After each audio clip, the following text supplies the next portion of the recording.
is AzadiSAT, and this will be launched along with the main SSLV-D1, which is going to be launched. That is going to be ISRO's maiden SSLV, and it needs to be remembered that it's just 120 ton and it can almost carry 500 kgs of things. So it's going to be a huge launch, and for ISRO, this maiden satellite will mean a lot, and that too, they will be unfurling a tricolor flag as well in the space. So a global opportunity, a golden opportunity for India also. And at this juncture, on the 75th Independence Day time, we're saying that around 750 young girls will be representing their different states in the country during this launch. What best could it be, in this year of 75th Indian independence? So we thought, just picking up 75 students and, making a payload is not a great idea.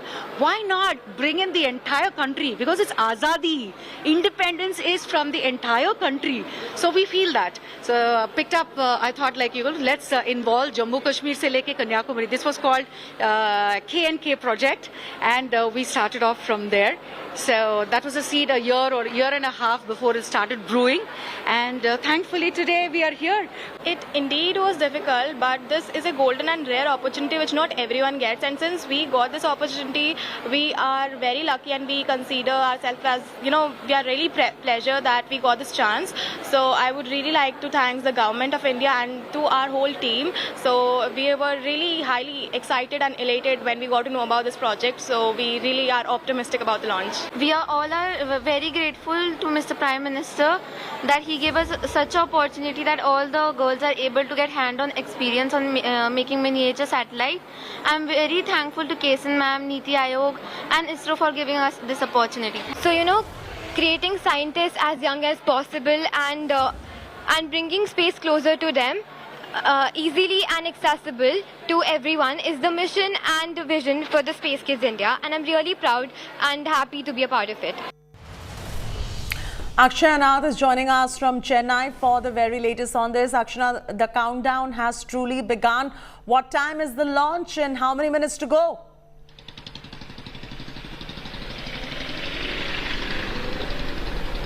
Well, Cheti, there's only around 18 minutes. 9:18 is when the launch is going to happen, and it was going to be a very prestigious event for ISRO and for 750 Indian schoolgirls. For ISRO, this is the SSLV that they are launching. This is the first SSLV, that is a small satellite launch vehicle, and this one is only 37 meters tall and weighs around 120 ton, and it has a capacity to take around 500 kgs of payloads, and this time two payloads are being taken. One is an Earth orbit satellite, O2, which will be launched, at around 350 odd kilometers from the equator. The distance will be around 350 kilometers from the equator. And the second satellite, which is a much awaited satellite, is the AzadiSAT, which is the satellite which is made by 750 Indian schoolgirls. This is a huge occasion for them because this is a golden opportunity for these children to have been participating in this. Close to 10 children from each team were involved in making this. Around 68 Indian schools were involved and 75 teams. In fact, even juvenile children have been made to be part of this project. And in this payload of the AzadiSAT, 75 added payloads are there in AzadiSAT, and it also includes a selfie camera, and this is an interesting factor which was added in just to make the children also more active. And Space Kids India is the umbrella under which these 750 children worked for making the satellite. It's an 8 kg satellite. Excited are the children? How excited are the kids? These are whiz kids. Really? And how excited are they at this point of time? I mean, did they ever even dream that they would be working on a project with ISRO and sending a satellite into space at that young age? Well, Cheti, all of them are very excited. They were not able to sleep the whole night, and all of them just wanted to be there for the countdown. That was the kind of excitement that they had. Many of them have come from across the country, from Jammu Kashmir to Kanyakumari is how Space Kids India integrated the children, and all of these children were tutored online by Space Kids India. They were taught coding, they were taught about rocket space, about satellites, how to make satellites. They were even taught to make those integrated boards which are used in the satellite. So it was a hands-on experience for them, and most of them have been thanking the government of India, especially Prime Minister Narendra Modi and Niti Aayog, for this golden opportunity that these children have been given. And this is the 75th Independence Day celebration, and true to the word of these government, we are seeing that children, especially girl children, have been given such an honorful opportunity, and they're saying that this is a dream come true. And very excited are these kids, and as I was telling you, they were not able to sleep a wink just because of the launch which was there. And right now all of them are very excitedly waiting for that launch. The time is ticking, Cheti. In just few minutes from now at the Sriharikota's Satish Dhawan, the satellite will be launched. It's a 120-ton SSLV-D1 satellite, and once it goes up in the air, within 12 minutes we're seeing that the satellites inside it will start launching out. So it's a nerve-wracking situation for all these people involved, and Space Kids India has also initiated certain kind of technology wherein they will be able to get the readings of the satellite's movement also. It takes the temperature, it talks about the latitude, longitude, and it has various parameters that can assess the condition of the satellite, the AzadiSAT that they're launching also. So it's a very developed satellite that these young kids have made, and all this was possible because of the Space Kids India initiative and Niti Aayog. And so how did it work with the kids? Because it's very interesting. These are very smart, intelligent kids, and of course they've been selected to launch a satellite into space. What were their training program like? What is the kind of mentorship that they ended up getting from ISRO? If you could tell us a little about that.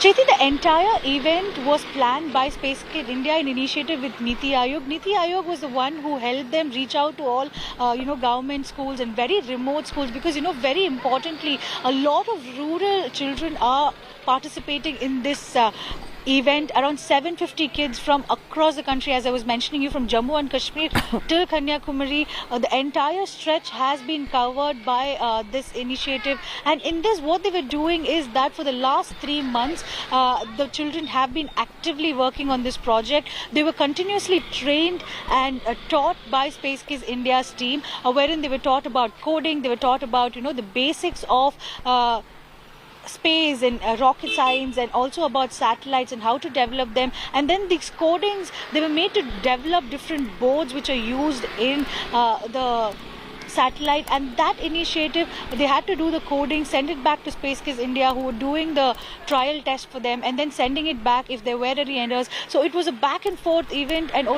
3 to 4 months of hard work. And yes, as you said, these are whiz kids. And while talking to me, Dr. Srimati, who is the CEO and founder of Space Kids India, was mentioning about how quickly these children were able to absorb this. And girl children getting an opportunity like this at a very tender age, it's a very challenging one as well. So they have also been upping their game. All of them whom we were interacting with were extremely smart, Cheti. They were giving out so many technical jargons at me that at one point I was like, oh my god, these children are so smart. And yes, we can see their smartness today as well, when at 9:18 this SSLV-D1 will be launched, and their maiden satellite, that is the AzadiSAT, will also get launched there. So for ISRO also it's a prestigious event, and yes, for the government of India also, because as promised they have been looking at the development of women, upliftment of women children, and this is a big initiative in which they've given a huge responsibility to these children, and without the support of the government of India, this wouldn't have had possible, Cheti. A little bit about the making of the satellite as well. How was it made? How much time it took? What are you picking up? Well, Chethi, this AzadiSAT is an 8U satellite, which is around 8 kgs. And when we were seeing the engineering prototype of it, the engineering model of it, it looked like a very small unit. But when I was talking to Space Kids India's founder, she was telling me that the earlier launches that Space Kids India has done was only 4U. So the 8U model is a much bigger model than the previous ones, and also a big responsibility for the young children. So the training process started from identifying the schools, convincing the schools about making these children participate. Most of them are between the age group of 14 and 18, which means that most of them are giving their 10th and 12th boards to take their time out from that competitive exams, and to train them was one other challenge. And secondly, what had happened was regular online training programs were given for these children to understand about the basics of how to make a satellite. And yes, these children were very forthcoming, is what we're being told.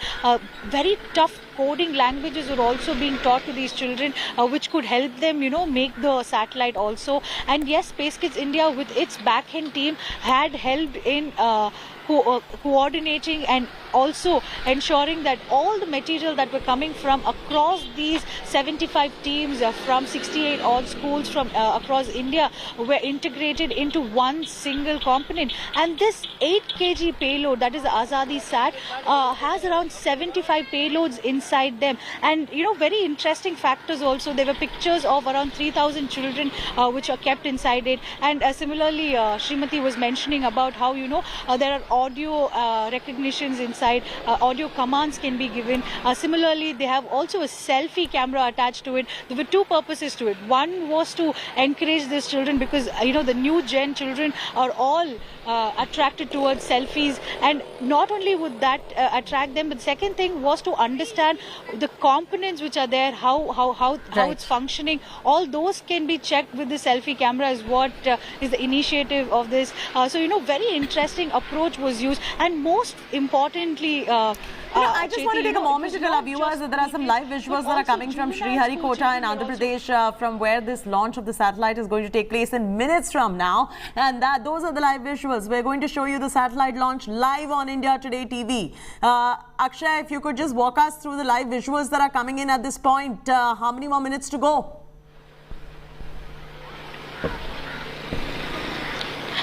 Well, Chethi, we're seeing that less than 5 minutes on the clock is what is happening now.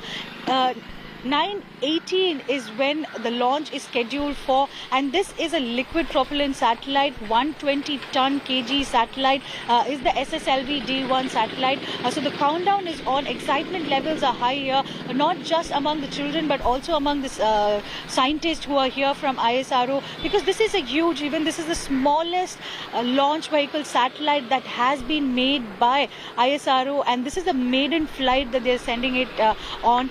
This is a 120 ton satellite, Chethi, and it can take a payload of up to 500 kgs. Right now, 2 payloads are going on. One payload is the EOS-2, which is the Earth Orbital Satellite 2, which is ISRO's microsatellite. This will be an Earth Orbital Satellite which weighs around 135 kgs, and it will be launched around 350 kilometers from the equator on the lower orbit from the Earth. So this is going to be the satellite. It's a monitoring satellite again, and it has very advanced technologies, is what we're being told by the scientists. And the second satellite is the much exciting one made by 750 Indian girl students especially, and this is called the AzadiSAT, which is an 8 kg satellite, and it includes inside it 750 other payloads, and each payload is around 50 grams weighing. So this is one of the most exciting part, because this is one of the first time that school children have been made to participate in an event like this, where a satellite of this magnitude is being done. And Space Kids India has bought this for the children possible, from children from across the country. You have to mention it, 68 schools participated, of which 75 teams were made to work on this project. They were continuously trained and handheld to make this possible. And Chethi, more interestingly, even in juvenile children were made to participate in it. So nobody was left out, and around 500 plus children have also come to Sriharikota at the Satish Dhawan Space Center to visually see. So, it you know, they were picked from the length and breadth of this country. They were picked from all over the country, Akshaya, and they are from rural areas as well. So, which are the areas from where all these children have been picked around the country? 750 space kids, mind you, and you know, India today is proud of these children. Well, Cheti, these 750 kids come from across the country, and name the state and you will have at least one representation from it. So Space Kids India's main initiative was to pick children from every particular state. So we have representation from Kashmir, Gujarat, we have representation from Kerala, Tamil Nadu, Karnataka, Telangana, Andhra, and you know, we were able to meet children from Haryana, Punjab, and also from Gujarat, Andhra Pradesh, Kerala's Kannur had a representation. So you know, we were able to meet around 70 to 80 children last night, and all these children were super excited. You know, they were not able to even sleep a wink. They were saying that, you know, the excitement level is so high, they've never dreamt that they could get an opportunity like this, and that too when they're in school. And you know, this is an inspiration for them. They're saying that this will also sow the seeds of you know, trying to aim bigger in this industry, to become bigger scientists, to make a huge revolution for the country. So you know, the entire dream of our Prime Minister saying that, you know, Beti Padhao, Beti Bachao, that is also being put into play, because here 750 young girls are given this opportunity. And you know, CEO of Space Kids India, Srimati, was also mentioning about, you know, there are not many women representation in this industry, and this would bring about that change. The 750 odd Indian girls, the students who have got this opportunity, will most certainly think about, you know, having a bigger scale of achievement in this particular industry. And I was also able to talk to one young child who had the opportunity to meet the Prime Minister and explain to him the prototype of this entire program. And you know, that was Tanvi Patel from Gujarat. She said that she spoke to the Prime Minister in Gujarati and explained to him about the satellite, and he was extremely proud about the achievement of these young Plus 5 seconds. Liftoff normal. P1 tracking. PT tracking. R2 tracking. P2 tracking. That was a brilliant liftoff, a sight to behold. प्रज्वलन और सफलतापूर्ण उत्थापन SSLV-D1 launch vehicle का। SSLV-D1 EOS-2 mission अपने गंतव्य की ओर। सभी तंत्र सुचारू रूप से काम करते हुए बहुत ही रोमांच का पल है ये। प्रथम प्रमोशन SSLV-D1 का। Maiden launch of SSLV. The performance of first stage is as per the prediction. First stage performance normal. SHAR-1 as in main auto. Plus 1 minute.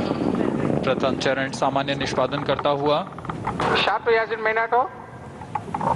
वैज्ञानिक गण निरंतर नजर बनाए हुए हैं सभी आंकड़ों पर। Flight parameters and ground trace on your screens right now. Shar, Bangalore and Trivandrum telemetry stations tracking. प्रथम चरण का प्रज्वलन काल करीब 117 सेकंड का होगा।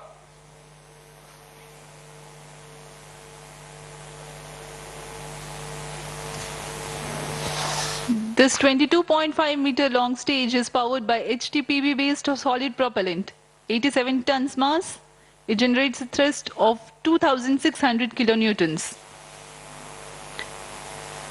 During the SS1 action time of 117 seconds, the altitude of the launch vehicle crosses about 85 kilometers.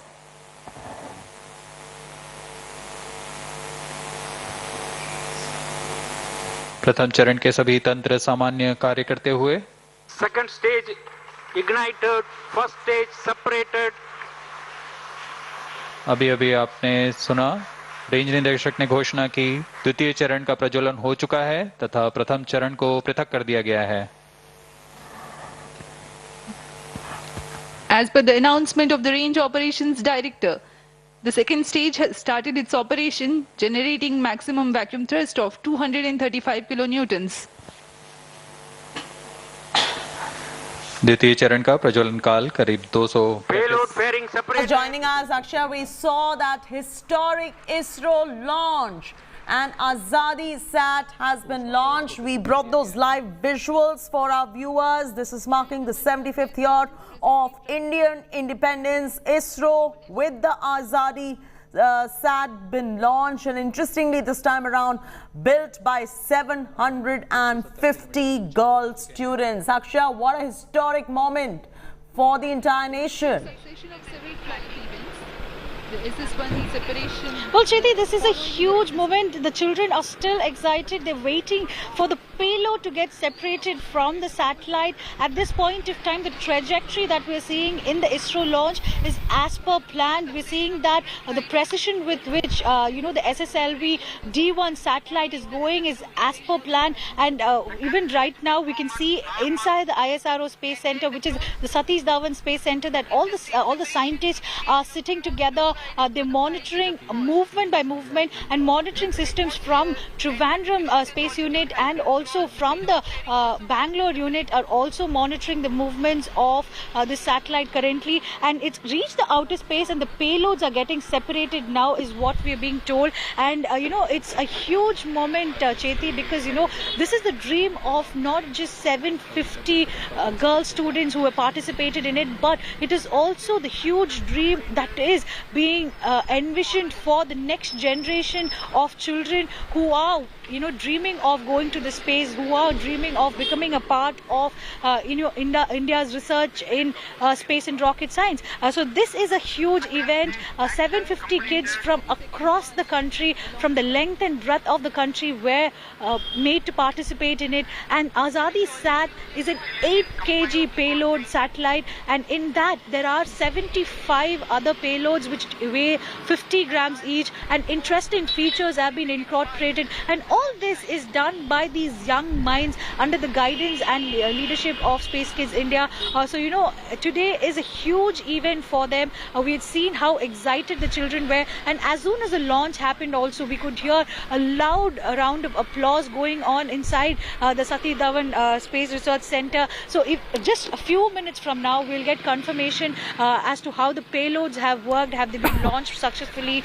So right now we can see that the trajectory that ISRO is putting out is as per schedule, and we can also see that all senior scientists including Radhakrishnan and others are present to see this SSLV launch, because this is a huge event for ISRO as well, because this is the maiden small satellite launch vehicle that is being sent out by ISRO. This is just a 37-meter tall satellite, and it weighs around 120 ton, and it has the capacity to carry around 500 kgs of payload, in which today they're taking 2 payloads. One is the Earth Orbiter satellite, which is around 135 kg odd, and the second one is the AzadiSAT, which is around 8 kg payload. And within 12 minutes we're being told that from the launch, within 12 minutes all the payloads will get separated. That is the scheduled time of how the satellite's operations are functioning as per ISRO. So at this given point of time, we're seeing that all scientists at ISRO are very eagerly waiting for confirmations about how well the SSLV-D1 satellite is doing. But so far, all the trajectories which are being checked out by whether the Bangalore, Trivandrum or the Sriharikota facilities, all of them show that the launch is as per how they had expected it to be. And within a few minutes from now, we'll get the confirmation of the success about this SSLV-D1 satellite. And it needs to be remembered, this is again a liquid propulsion satellite that has been sent out, and it's a huge event. And just on the 75th Independence Day celebration event, we're seeing that 750 Indian school students have also been given a great opportunity to be part of this huge launch, Cheti. No, it's absolutely one of the most historic moments that India has seen. The AzadiSAT, and you know, the live visuals still coming in. The school girls have now conquered space frontier as well. We're marking our 75 years of independence with this launch of ISRO of AzadiSAT. 75 payloads is what this particular satellite you see on your screens is carrying, built by 750 girl students. And it's the first satellite to be launched which has been built by schoolgirls. It's also ISRO's smallest satellite to unfurl the tricolor in space. And you know, Akshay, that's what we're waiting for, the unfurling of the tricolor in space too.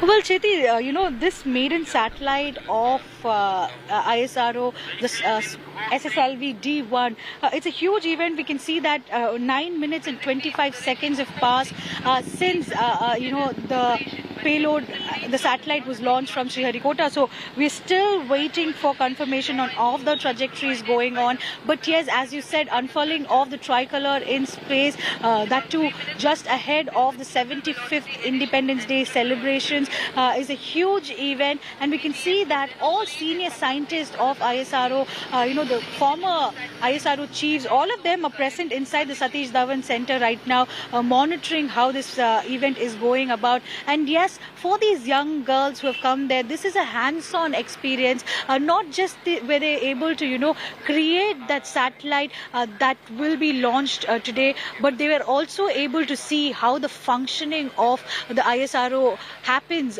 from close quarters.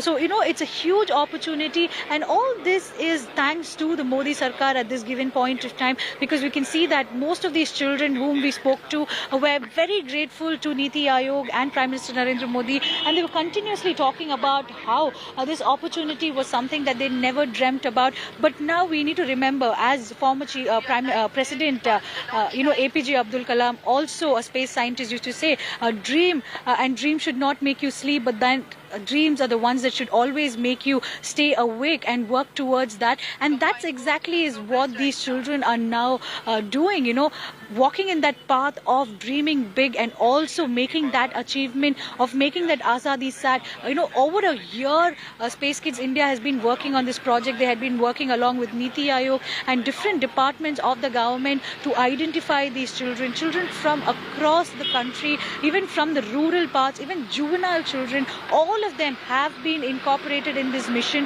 and we can see that the 8 kg AzadiSAT has 75 payloads in them, and all of them weighing 50 grams. And all these, you need to remember, Cheti, is not an easy work, because you know the technicalities behind them is very big. The coding systems that needs to be put into the place are also something that are very difficult. But all these children have mastered the art with the guidance of Space Kids India, and they've able to you know, successfully test try also this. And now we're seeing that ISRO, the Indian government, is taking this payload into the space, and this will be one of the first you know, such incidents where children, 750 odd children coming together for this, and that too working from the length and breadth. You know, that is another difficult challenge, because all of them have to meet the deadlines, all of their parts have to work together. And this time around we're seeing that that has been made possible by the Indian government and Space Kids India. And right now, Cheti, we can still see that the monitoring systems are going on in Sriharikota. Each of the scientists working with those operating systems who are working on monitoring that launch have been very closely looking at the screens and seeing how their SSLV-D1 is launching. And right now we can see on the screens of ISRO also that, you know, so far the trajectory has been perfect as per this you know, as per the plan of ISRO scientists. And this is entirely being monitored not just by the Sriharikota unit, but also by the Bangalore and also the Trivandrum units of ISRO. And it's a huge moment that is happening here, and they have been all having green signals. So far it's been a very successful launch. The cutoff is also started. So, you know, the huge event is happening, Cheti.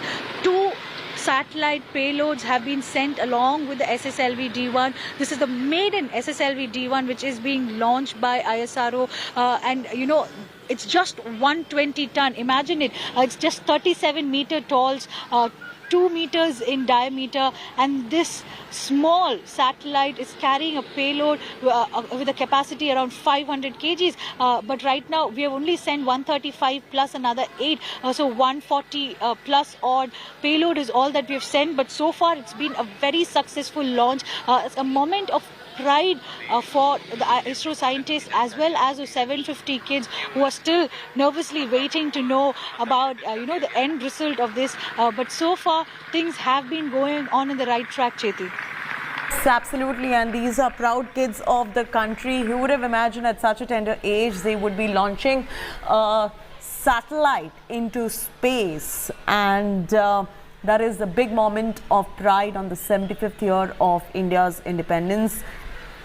In fact, just a few points of trivia. It's ISRO's smallest satellite to unfurl the tricolor in space. It was launched by India's newest rocket, Small Satellite Launch Vehicle Developmental Flight 1. And girls from 68 schools in rural India were trained to build a satellite under ISRO's Space Kid India program, and the satellite has been successfully launched. The ISRO scientists are now tracking this particular, on your screens you can see the visuals coming in from Sriharikota. They're tracking whether everything is going as per plan or not, and Akshaya confirms it is. It indeed is. And this is a historic feat coming in from India. A big congratulations to all the ISRO scientists and the 750 girl students who have been behind the successful launch of India's AzadiSAT satellite right there into space. I just want to dip into Akshaya as well. Akshaya, what's going on at Sriharikota at the moment?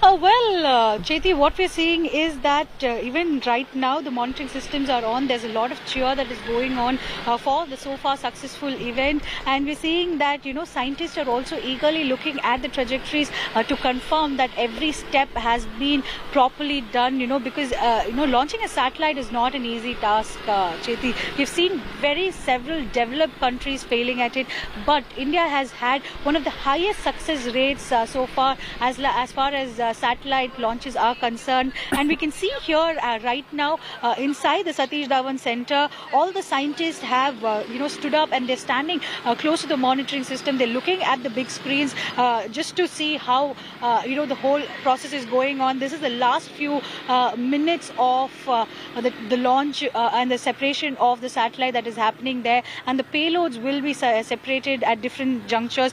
The last few minutes of confirmation before the confirmation about the successful launch, we can see that different ISRO former chairmen and the current chairman, Dr. Somnath, all of them are waiting very eagerly there. They're all constantly monitoring every step of the process. Yes, it's a huge event, not just for ISRO, but for those 750 young girls, because this is the first satellite that they have built, and this will be launched today. And for the ISRO also, this is the first maiden small satellite launch vehicle that they are sending out as well. So that again is a huge event for them.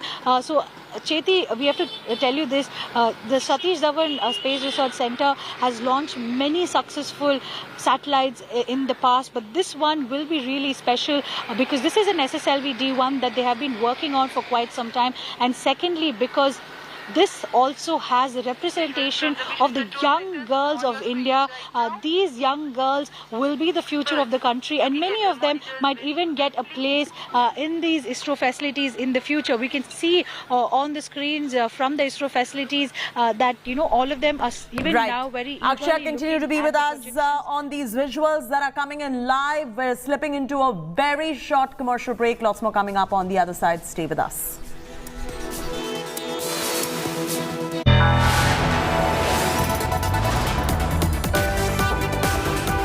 You are watching India Today.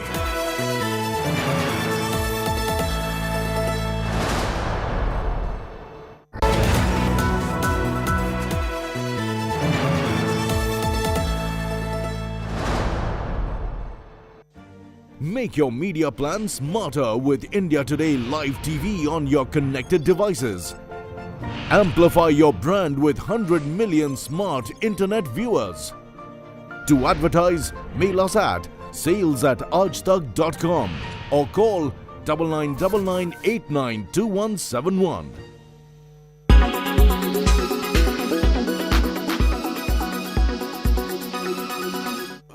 Recently there was a huge race of incidents of fire, scooters catching fire. Consumer Affairs Ministry, Road Transport Ministry, you were in continuous touch with them.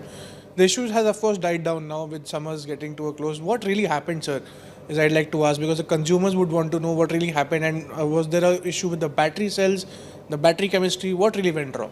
Actually, let me tell you one thing. This is a new technology, this is emerging technology, and it's a learning curve for everyone. So if you see this, the model which happened in the fire in case of Okinawa, that model we have launched in year 2018. So for that product line, we already made more than 1 lakh vehicles, which is already successful running on the roads of India. Only 1 or 2 incidents cannot define your quality management system. If you see, Okinawa is the first company who is certified for the IATF 16949 that call for the quality management system of overall, starting from designing to the manufacturing for your supply chain as well as your delivery to the customer satisfaction also. So that is one of the stake case was happen in that case. And if you see, if there is some problem related to the product, supplier, component, anything, there could not be only one case, stake cases. So that is the only case, and as a responsible brand, we took it as this and we call it a voluntary recall for those vehicles just to give the confidence to our customer. We are there and we have a trust with our customer that if something went wrong, we are with you. So that is the reason Okinawa recalled the vehicle that time also. And I think that things has already settled down. Whatever the new notification related to the government, whether you're talking about the BIS or the battery improvement related certification, Okinawa will go for it. So whatever the certification you call it, earlier it was AIS 048. It has changed to AIS 156. So Okinawa is already qualifies for that. And if anything new comes for that, of course, we will accept it and we will work for that for the betterment of the, you can say, customer or the EV market.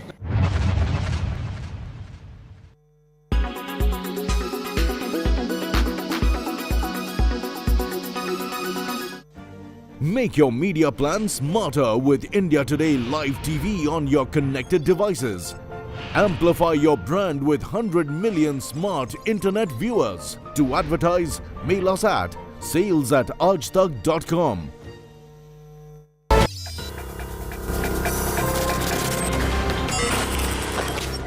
On the show this week, we have a Windows competitor to the MacBook or to the iPad. Well, you'll find out if you watch the entire show. Also, what's all the fuss about 5G and what on earth is happening with the creator economy on Instagram. I'm your host Satish Dhawan, and this is Tech Today. In the tech world, the month of August is all about foldables. So if it's foldable season, we're not only talking about the Samsung Fold and the Flip, we're very excited about those next week on Tech Today, but this week, I have a very special convertible. A 2-in-1, one of the best flagship 2-in-1s in the market, has sort of gotten better. Or has it gotten better? That's the question we're asking on the show this week. The HP Spectre X360. Is this convertible enough to convert all the Apple MacBook fanboys? Well, that's what we're going to find out.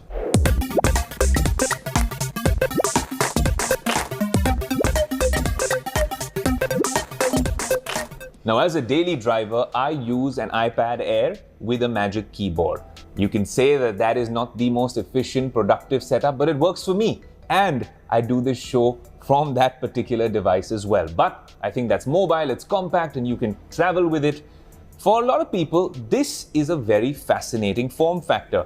A convertible 2-in-1 laptop, you can place it in 4 different ways, this being one obviously. If you're writing, then you can always go pull flat, and it comes with this pen. You can do all sorts of drawing and jotting notes. Then when you want to go into laptop phase is when you turn it around like this and becomes an ordinary laptop as well. You have other permutations and combinations, but you get the drift. What really does strike out is the design and the fact that they've gone with this nocturne blue color. There's another fascinating copper-like color, which I also like with it. But this nocturne blue color looks really good. It's strikingly very premium. Even the logo placement is kind of cool. It's not a traditional HP logo. It's very different from their baseline of notebooks. But then you have these vents at the bottom, these very cool sharp edges. They make it look a lot like the MacBook Air M2, but then that's only on this side. Very asymmetric because then it gets rounded over here. It feels sort of light. It might be a kilo or so in terms of weight. When you place it out here, there are a few things about this laptop that we've liked. If you call them minor features and software tweaks, look, we're all for good tech here on Tech Today. And there's one elephant in the room which we have to address right at the end of this review, which is, well, sort of a bummer when we're talking about the new Spectre 360. You type in the password and you're here already. It has Face ID and of course it has Touch ID as well. When I say that, I mean it has biometric authentication. But then there are a few features about this laptop that make it very interesting, and a lot of that action is happening here at the top with the camera. The camera becomes a big selling point with this laptop and a lot of other laptops in this price category, even the MacBook. Apple has tried to improve that front-facing camera. I think a lot of this has happened since 2020, when a lot of us have been working from home, working from anywhere, taking Zoom calls, FaceTime calls. Well, that's when this camera scores really high because of some of the software features. The first feature that strikes me is this button, which is a camera blocker, which is a small software hack. It gives you a grill out here, and that completely blocks out your camera with one button here in the function bar. That's really cool. Maybe the others can also take a cue, especially when we're getting so concerned about privacy and security nowadays, as we rightly should. This is a very cool feature. Turn the camera back on, and the minute the camera is on, it obviously has face tracking. It has a lot of AI tools which make it kind of interesting. But then you have HP's enhanced lighting. The minute you launch this app, the entire interface changes. As you can see, I will have a ring light installed on the screen and there's no extra hardware needed. Again, hats off to the guys at HP. They are working on software. What can you do with this light? You can change the field of view. You can change the color that it emits, which I think is kind of cool. And then the intensity can be reduced. The intensity can be increased. I think it's a very cool feature. When a lot of us have purchased ring lights at home, you don't need unnecessary extra hardware. The last time we used a Nothing Phone 1 as a ring light, this time we have it embedded in the screen. That is fascinating, but that's not all. There are other small features with the camera when it comes to noise reduction, autofocus, auto tracking, which make this quite a good 1080p front camera. Now, one thing I really like about this is something that Apple hasn't managed to do yet. Apple has a fantastic iPad in its ecosystem, and then it has a fantastic MacBook. The thing is, a MacBook has no touchscreen, and an iPad doesn't always work like a laptop for a lot of you. That's where these convertible laptops come in, because they come in with advanced specs. For instance, this has a 12th generation Intel Core i7 1255U. It comes in 8, 16 or 32 gigs of RAM options, 512 GB, 1 terabyte or 2 terabytes SSD, and the display gets bright enough when you want it to. The cool part is that this is still a touchscreen. A lot like the Surface laptops that we've had on the show in the past, the touchscreen is there for all of us to use and all of us to see. When you do use the touchscreen, it feels a little weird on Windows 11, which comes with this laptop, because Windows 11, while they did want to make it entirely touchscreen friendly, is still the Windows of yesteryear. It's kind of cool with the layout, but it's not as intuitive as maybe using an iPad or an Android tablet. Now, of course, this is a 13.5-inch display. It gets kind of bright at 500 nits of brightness. And when things aren't working out for you, given that this is a convertible, you can use this as a touchscreen tablet. Now, when you're using the touch, you will obviously want to use this pen, which can be magnetically charged. You can clamp it on a lot like an iPad to the corner. It's all right. It's nothing like an Apple Pencil, but I think it gets the job done. If you're an illustrator or someone who's doing this professionally, maybe you'd want a slightly more professional sort of a setup. But if you're taking notes and doing just fun drawings on it, I think, well, now let's address the elephant in the room, which is the price.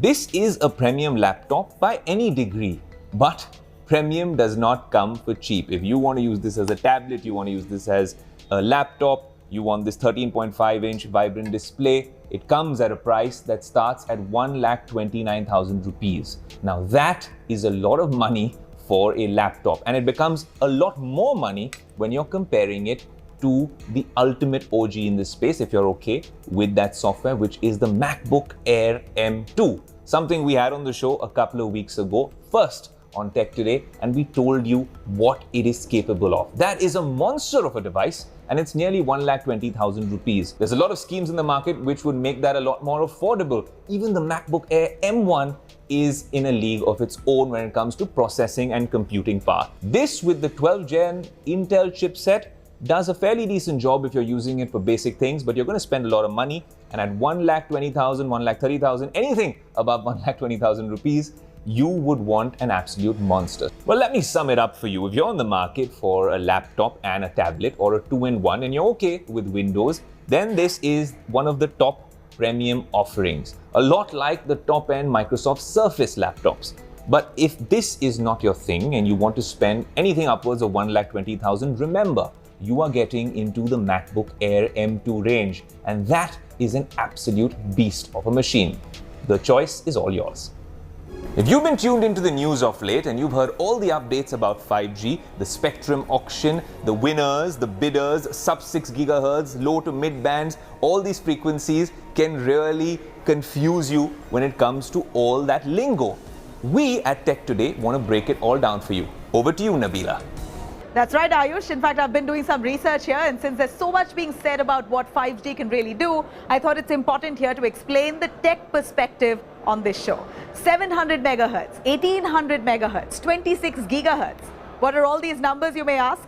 Well, they're all different 5G frequencies which were up for auction right here in India. The 5G frequency bands up for auction were 600 megahertz, 700 megahertz, 800 megahertz, 900 megahertz, 1800 megahertz, 2100 megahertz, 2300 megahertz, 3300 megahertz, 3500 megahertz, and 26 gigahertz. An easier way to understand this here is higher the frequency, the more the speed. So the types of 5G are broadly divided into two categories: sub-6 gigahertz and MM wave. The sub-6 gigahertz band is further divided into low band and mid band.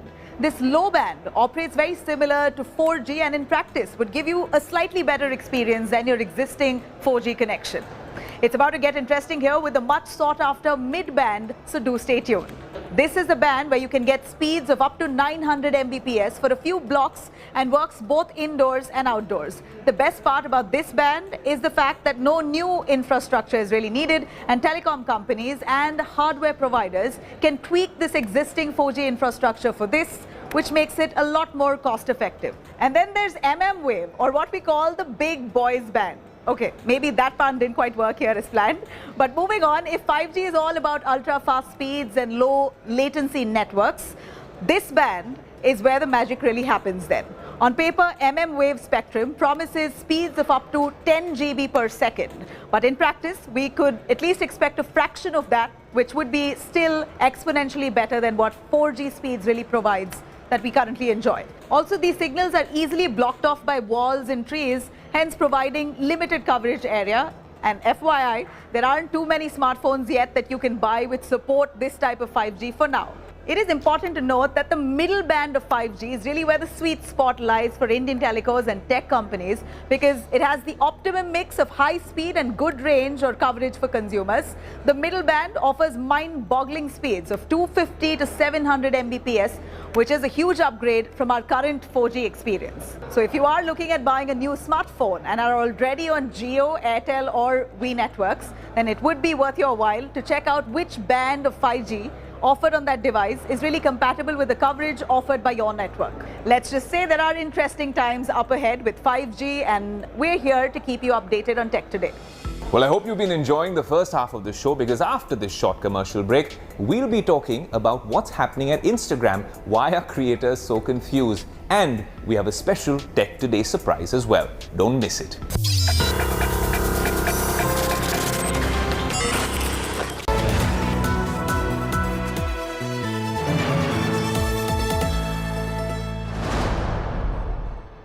Everyone's busy finding what's trending. You're busy finding out why. India Today, for those who research before reacting. Download the India Today app now.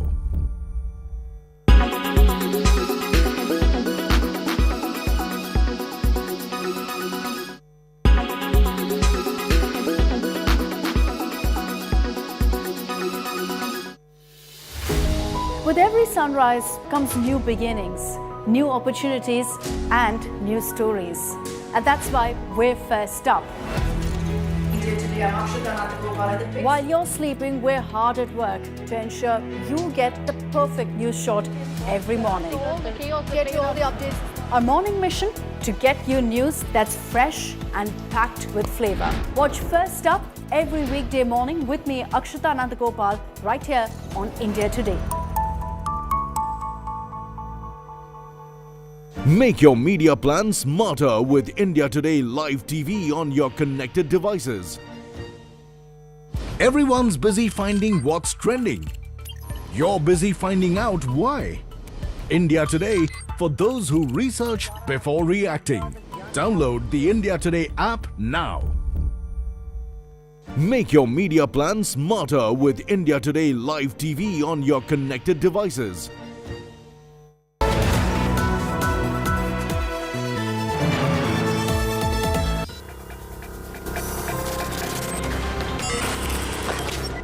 Welcome back to Tech Today. I'm your host Ayush Elavadi, and now we all live in a very globalized world. What's happening in Taiwan can have ramifications for us here in India, especially for the tech and auto sector. We've been battling a chip shortage across the world and even here in India for the last couple of years, but the global supply chain for semiconductors is highly dependent on Taiwan, namely a company called TSMC. So what does this mean for India and the rest of the world?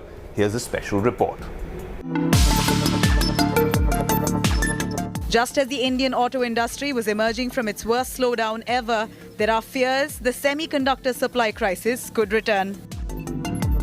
These images of the latest and most potent weapons in the arsenals of China and the United States have rattled the world these past 2 days, with the industry dreading the prospect of China throttling the supplies of semiconductors from Taiwan. Last year, Taiwan controlled 63% of the world's semiconductor supplies. South Korea, with companies like Samsung, had 18% of the market, while China had 7% of the market share. US and other countries had the remaining 15%. Simply put, the world is dangerously dependent on Taiwan for its chip supplies. The great chip shortage of 2021 startled the industry and the world, which rudely woke up to the fact that their most critical high-tech components were at the mercy of foreign nations. This was what tech major IBM said in a white paper in March 2021. You never want to be in a spot where another nation can control a valuable resource that your nation depends on. The US, wary of the global tilt, passed a mega $280 billion CHIPS Act, which received rare bipartisan support in both houses of the Congress. India, which announced its $10 billion semiconductor policy last December, has only taken some baby steps in this area. The country still imports 100% of its chip supplies. Bharat chip taker से chip maker बनना चाहता है। Semiconductors का उत्पादन बढ़ाने के लिए भारत में तेजी से निवेश बढ़ रहा है। यानी मेक इन इंडिया की शक्ति और डिजिटल इंडिया की ताकत की डबल डोज भारत में इंडस्ट्री 4.0 को नई ऊंचाई पर ले जाने वाली है। However, most of India's chip imports are from China and not Taiwan. Ministry of Commerce data shows India imported over $8 billion of digital integrated circuits alone in 2021-22, of which China accounted for over 50% of supplies, a rise of 106% on year. This was followed by Hong Kong at around $1.8 billion. Singapore took third place, supplying chips worth $547 million, while Taiwan came fourth with supplies worth $470 million. Meanwhile, at least 2 international consortiums have expressed interest in investing in the semiconductor industry in India, with Karnataka, Gujarat and Maharashtra aggressively wooing this technology. While India may not be in the fab picture at present, one of the big advantages it enjoys is its strength in chip design. Nearly 20% of the world's design engineers are Indians, and most are employed by foreign companies in India. Neil, what a pleasure to have you with us on Business Today, on Tech Today. Neil, just to start off by asking you, if we look at what's happening in the region, especially around Taiwan, now we know in the tech world how much of the global supply chain is dependent on Taiwan, one particular company, especially TSMC. Would you say this is a cause for concern when we really get these nostalgic, alarming sound bells from the past with what happened with the previous chip shortage? Yeah, we are just coming out of one chip shortage, as most of these foundries like TSMC, which is the leading fab globally, churning out chipsets across everything for every particular product, right from smartphones to PCs to even cloud data storage. So if something happens with respect to geopolitical tension between China and Taiwan, and TSMC has become more strategic in a sense for China with its semiconductor ambitions, and to protect those, it could seriously affect the overall supply in the industry, because if China makes a move, obviously TSMC relies a lot on equipment and technologies from countries outside of Taiwan, which is US, Japan, Europe, and so forth. So if something happens, it's going to be a big blow for the entire industry, not just India, but entire industry. To be specific, 80% of the smartphone chipsets right now are actually being manufactured at TSMC. So, which is huge. And when you add PCs and tablets and so forth, which is growing in terms of semiconductor content, even the data storage and cloud, as we have seen with the recent Intel and AMD earnings, everything is shifting towards more on TSMC being one of the big fab for manufacturing those. So India is reliant on semiconductors from chipset perspective. Almost $27 to $30 billion of semiconductors will be imported this year in India, and bulk of it, which are the high value items, are churning out from TSMC. It's 2022 and everyone wants to be a creator. More importantly, everyone wants to know how to make a reel. Now I'm trying to figure out how to become a reels creator, and Shivan is going to tell us what's happening in the world of Instagram. There was a major backlash which happened recently. Instagram was trying to roll out certain features which were very much like TikTok, and people really had a major problem with that, because of which right from the testing stage only Instagram had to take those features back. They had to roll back those features. One of them being the kind of recommendations you get on your Instagram feed. Basically, when you're scrolling on Instagram, you are not just seeing content from people that you follow, you're seeing content from random people who you probably are not interested in anymore. I want to ask Manu, what do you feel about it? Have you faced this kind of an issue? I recently noticed it, like in the past few weeks, I think 2 weeks, so I'm noticing that if I used to get any content on my feed, it used to be like, if I'm added on your Instagram, so if Shivan has liked it or Harjas has liked it. Right. But now I'm getting, nobody in my feed is liking it, and jo page hai, nobody is following that page, dur se koi, no connection. But are you getting like TikTok feels when you see the kind of content that you're seeing on Instagram, or the way Instagram is, the direction in which it is going? See reels as reels only. I used to think earlier that this is like TikTok, but now it has blended in so much into our system that it's just reels. Right. We call every short content reels, even anything which is of this vertical format, and since TikTok is not in India, so for us everything is reels. This takes me to the next question I want to ask both of them. That recently on Instagram, if you have an account, you can very easily find this also, that first you had one tab for reels and another tab for your videos. Now you will only see one tab for your reels. All your videos and reels have got combined onto that. As people who use Instagram actively, regularly, who make content on it, I want to find out, is this a welcome move, or do you feel it's just cluttering things unnecessarily? What do you feel, Arjas? I think it simplifies things, because earlier you'd think that, okay, do I want to put a video post or do I want to put a reel? Even though I know that with reel I may get better engagement, I may get a better reach, but it's just that Instagram's algorithm is such, you want to also post a picture once in a while. You also want to post a video post once in a while as a creator. So that your profile is well managed, the algorithm is happy, right? But now I think that takes it away. You don't have to worry about posting it as a video. Yeah, it helps. It's just simple. It's simpler. And the fact that we call reels TikTok, it's just a video. You put it as a reel, you put it as a video post. If the content has matter, if it has actual potential, it would work. So it's the content which really matters. What do you feel, man? I think, see, YouTube Shorts, it's becoming active, very active. People used to go to YouTube. YouTube was just long content. If you want to watch short content, go on Instagram. If you want to watch long content, go on YouTube. And even YouTube is promoting YouTube Shorts via Instagram. So while Instagram is still facing a backlash on the new features that they were trying to roll out, some of them it's good that they've rolled them back. But some features that they've added, it's okay. It's okay if Instagram is becoming more video based or photographs dekhne, you can go to Facebook. so I think that's the common sentiment here. And overall, I think this is the direction Instagram is going to take. We will be seeing more and more short content on all social media platforms in times to come. Well, as always, it's been an action-packed episode of Tech Today. If you've liked the episode or haven't liked something about this episode, do write into us. I'm your host, Ayush Alavadi, saying adios.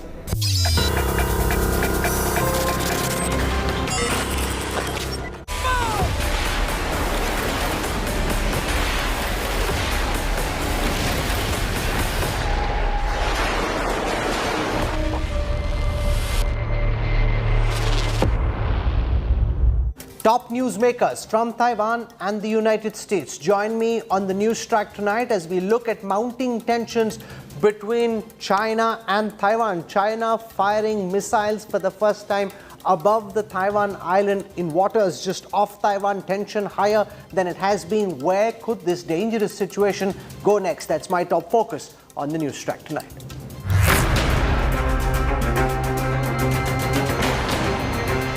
Bluff called out.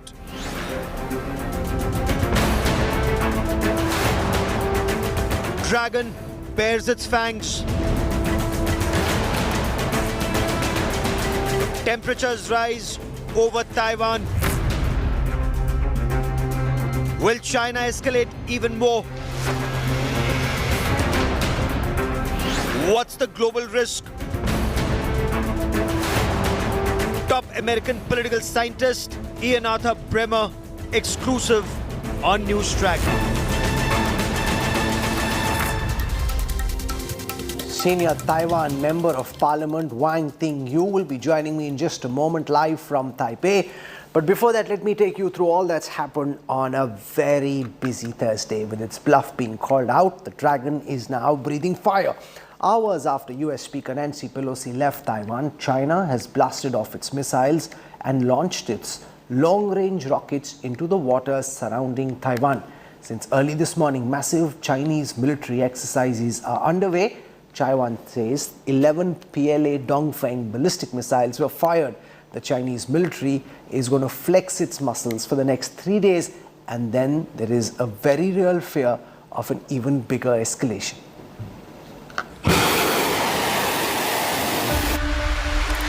The Dragon has bared its fangs, and it's raining missiles, long-range rockets and more at the Taiwan waters. Chinese military propaganda has peaked hours after US Speaker Nancy Pelosi left Taiwan after a 15-hour whirlwind tour. Beijing's state-sponsored media is flooding the internet with videos of military drills being carried out near Taiwan. The Taiwanese Defense Ministry has confirmed that the Chinese army launched at least 11 Dongfeng ballistic missiles into waters surrounding the northern, southern and eastern parts of Taiwan. A brigade of China's PLA 80th Group Army also carried out a live fire assessment of heavy firearms rapid strike. Over the next 3 days, the Chinese army will carry its large-scale military exercise in 6 waters around Taiwan. From land to air. 27 Chinese warplanes flew into Taiwan's air defense zone on Wednesday. They include 6 J-11 air superiority fighter jets, 5 J-16 multi-role fighter jets, and 16 Su-30 air superiority fighters. Taiwan has said that Chinese fighter jets were warned on the radio the moment they crossed the median between mainland China and Taiwan. The Taiwanese waters too are heating up. Both Chinese and US warships have been circling Taiwan amid Chinese anger over Pelosi's visit to the island. US has deployed 4 warships, including an aircraft carrier. US Navy carrier USS Ronald Reagan is conducting operations in Philippines Sea. Bureau Report, India Today.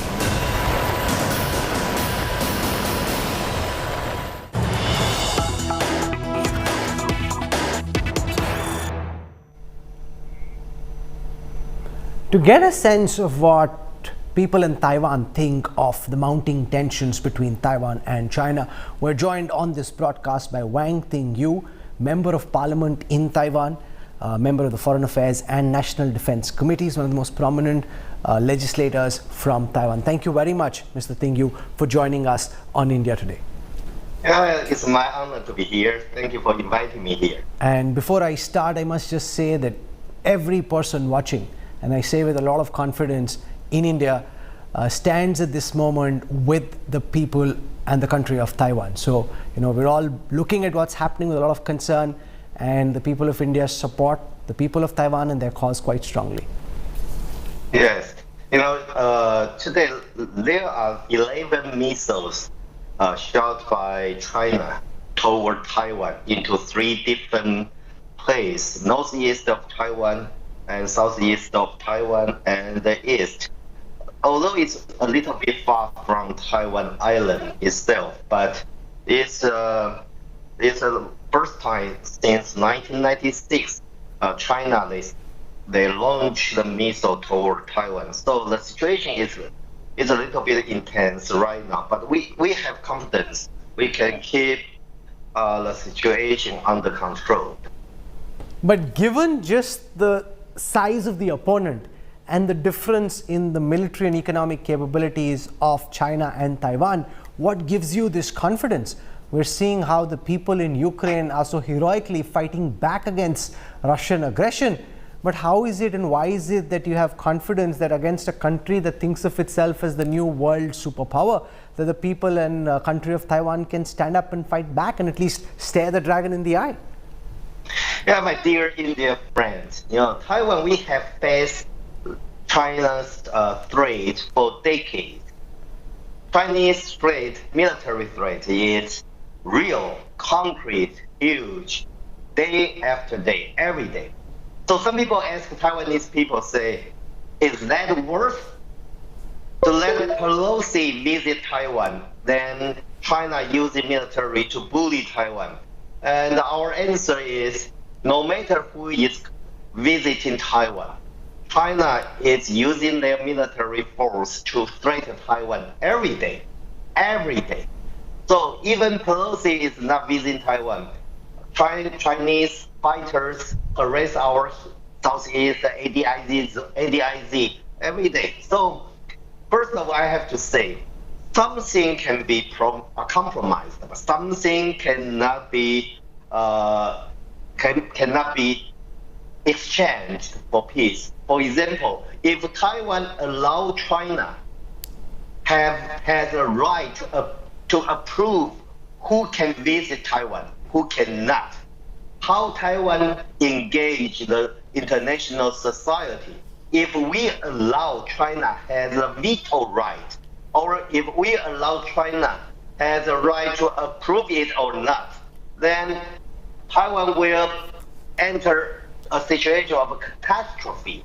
And you referred about confidence. Taiwan and Ukraine is quite different scenario. First, Ukraine and Russia, they are land connected. Taiwan, we have Taiwan Strait, separates Taiwan and China. The narrowest part of Taiwan Strait is 170 kilometers. So amphibious invasion is quite different with Ukrainian situation. Secondly, we have prepared for China's military threat for years. So maybe China is a strong country. Maybe China, they have a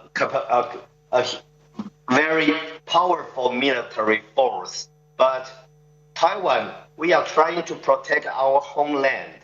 We have prepared for this kind of challenge. And the third part is, Taiwan is a country with democracy. We love, we pray, we cherish the way how we live. In Taiwan, with 23 million people, we can elect our president to our city councilman. That's the way how we live. Democracy, human rights, and freedom. So we have the confidence by loving our country, and we have enhanced our military capacity in the past several years. So we don't want military conflict to happen. We hope we can keep peace. But if China dare to launch invasion to Taiwan, maybe they will pay the price they cannot afford, and eventually they will fail. And the whole world, democracies, they are standing with Taiwan. So international atmosphere, the geography conditions, and the preparation of Taiwanese military, all these factors plus Taiwanese determination, I don't think China invading Taiwan is a good idea for Beijing. What we can see happening at this moment, with the Chinese vessels sailing so close off the Taiwanese coast, violating the norm of 12 nautical miles, China is essentially trying to shed any notion of Taiwan being an independent country worthy of its own nautical borders. They're basically trying to say that we don't recognize China as having any independent identity, and they seem to have upped the ante on their military maneuvers after Speaker Pelosi's visit. Yeah. First, I have to say, Taiwan has never been controlled, governed by China for a single second. Never. China has never governed Taiwan for one single second. So Taiwan is not part of China. They know that. We know that. The whole world knows that. But no, something in the international society is unfair, but I think people know that. And that's the basic fact. And secondly, they launched the missiles near Taiwan. They, as planned, 6 military drill zones around Taiwan. All that is because of Pelosi visit? No, because of President Xi Jinping. He is losing his face. He needs an outlet. He needs an outlet to let China inside pressure, release that kind of pressure. So all the military exercises, all the missiles launches over Taiwan, it's not because of what Taiwan or Pelosi or the international society, what we have done something wrong. No, just because Xi Jinping, he needs this to release inside the domestic pressure. And according to our intelligence, there is no evidence PLA, their assembly, their military resources, and their logistics system try to mobilize their military across the strait. There is no evidence for now. So our military, our National Defense Department, and I believe our allies all watching PLA's moves closely and cautiously. We don't want to start a conflict, but we are not afraid if some dictator country try to invade our country. While there are US naval vessels in the waters around Taiwan, one of the big fears is whether Beijing will want to enforce a naval blockade of the island country. And if it were to do so, do you think that China can pull off a naval blockade of Taiwan? What are your plans to fight back, and how apprehensive are you about such a scenario unfolding? Yeah, I have to say, that's China's strategy. They try to blockade allies' help from northeast, like United States forces in Okinawa, or even Japanese military. They try to blockade it and isolate Taiwan. Then they can use in their outnumbered military forces, amphibious, and warship to try to invade Taiwan. That's their strategic plan.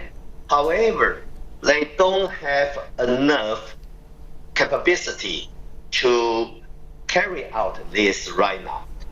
they are working on that. We know that. They try to build more and more new amphibious boats. China try to establish new missile system, and they try to build new fighters. Yeah, they are getting stronger. However, Taiwan, we are not sitting here and wait our enemy to invade us.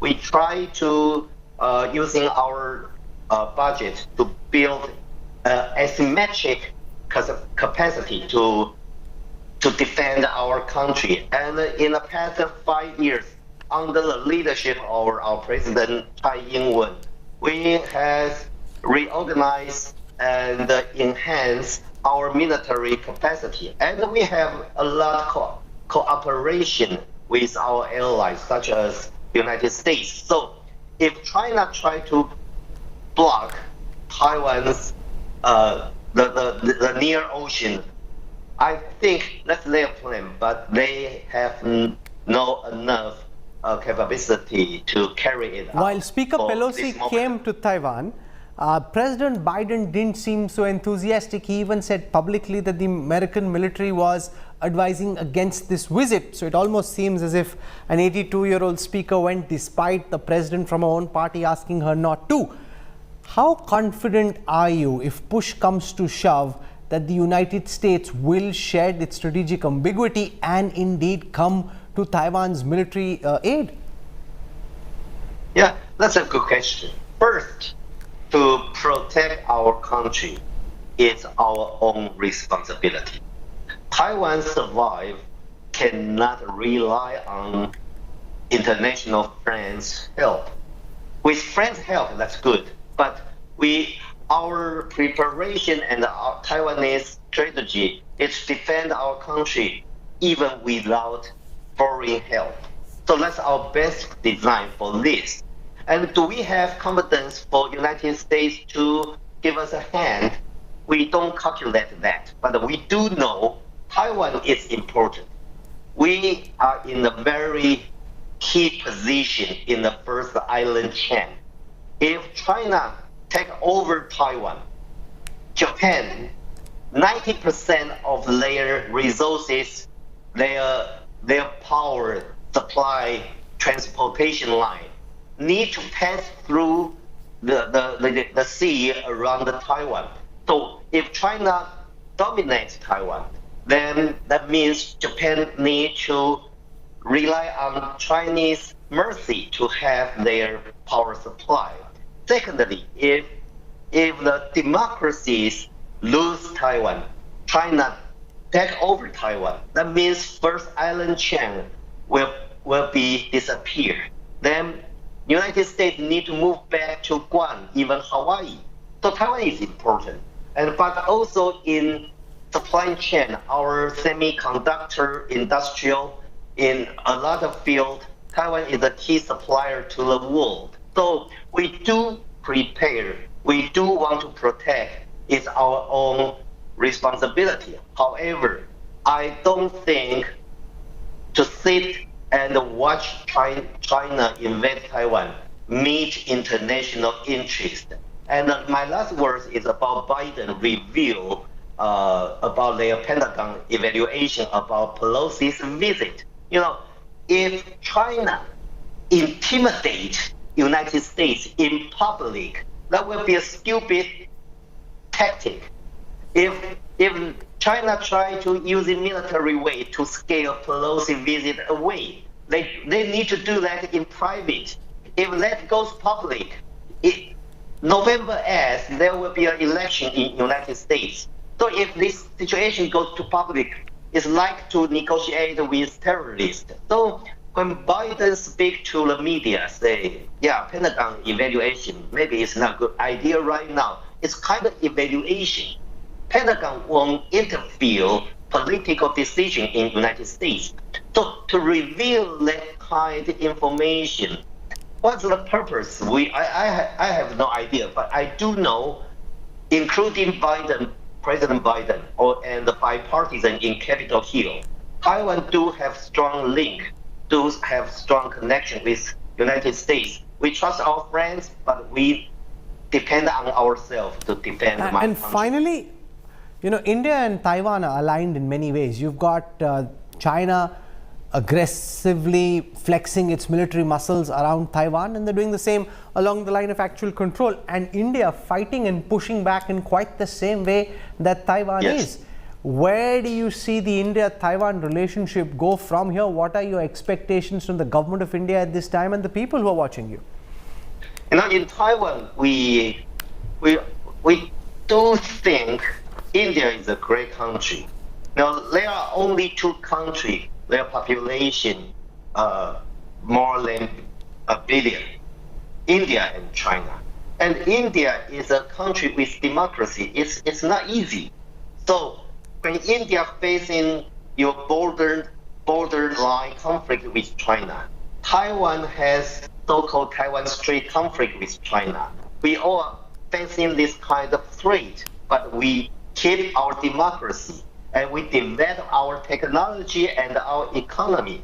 So I think Indian friends and the Taiwanese people, we are quite similar, and we have a lot of things can cooperate. For example, like IT industrial, and in something about management and green power. There are a lot of things we can cooperate. We can have work together, and in strategic way. Just imagine Taiwan is in east side, India in west side in this Indo-Pacific region. If we are friends, if we can cooperate, we can keep this region stabilized, prosperous. So maybe we can share the same value, work together, and keep this place in peace and stability, and make China understand to follow international regulation. Don't try using aggressive way to bully your neighbors. Wang Ting-yu, your spirit is admirable, and the manner in which the government, the legislators and the people of Taiwan are standing up to the world's biggest bully. I promise you that the people of India are fully with you and your cause. Thank you for joining us. Member of Parliament in Taiwan, member of the Foreign Affairs and Defense Committee of Taiwan, Wang Ting-yu, speaking exclusively there to India Today. We wish you well. Thank you. Thank you.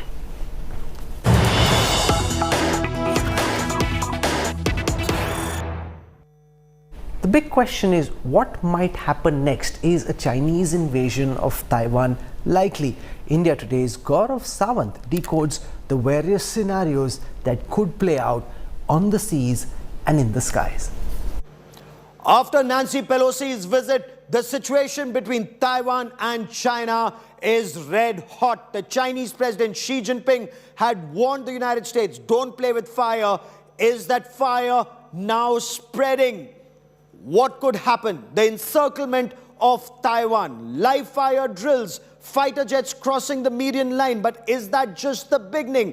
Military analysts and war gamers almost across the world are looking at this situation. Could we see an escalation? What would that escalation be? Could that escalation be China occupying Taiwan's outlying islands? And this would be seen as a major escalation.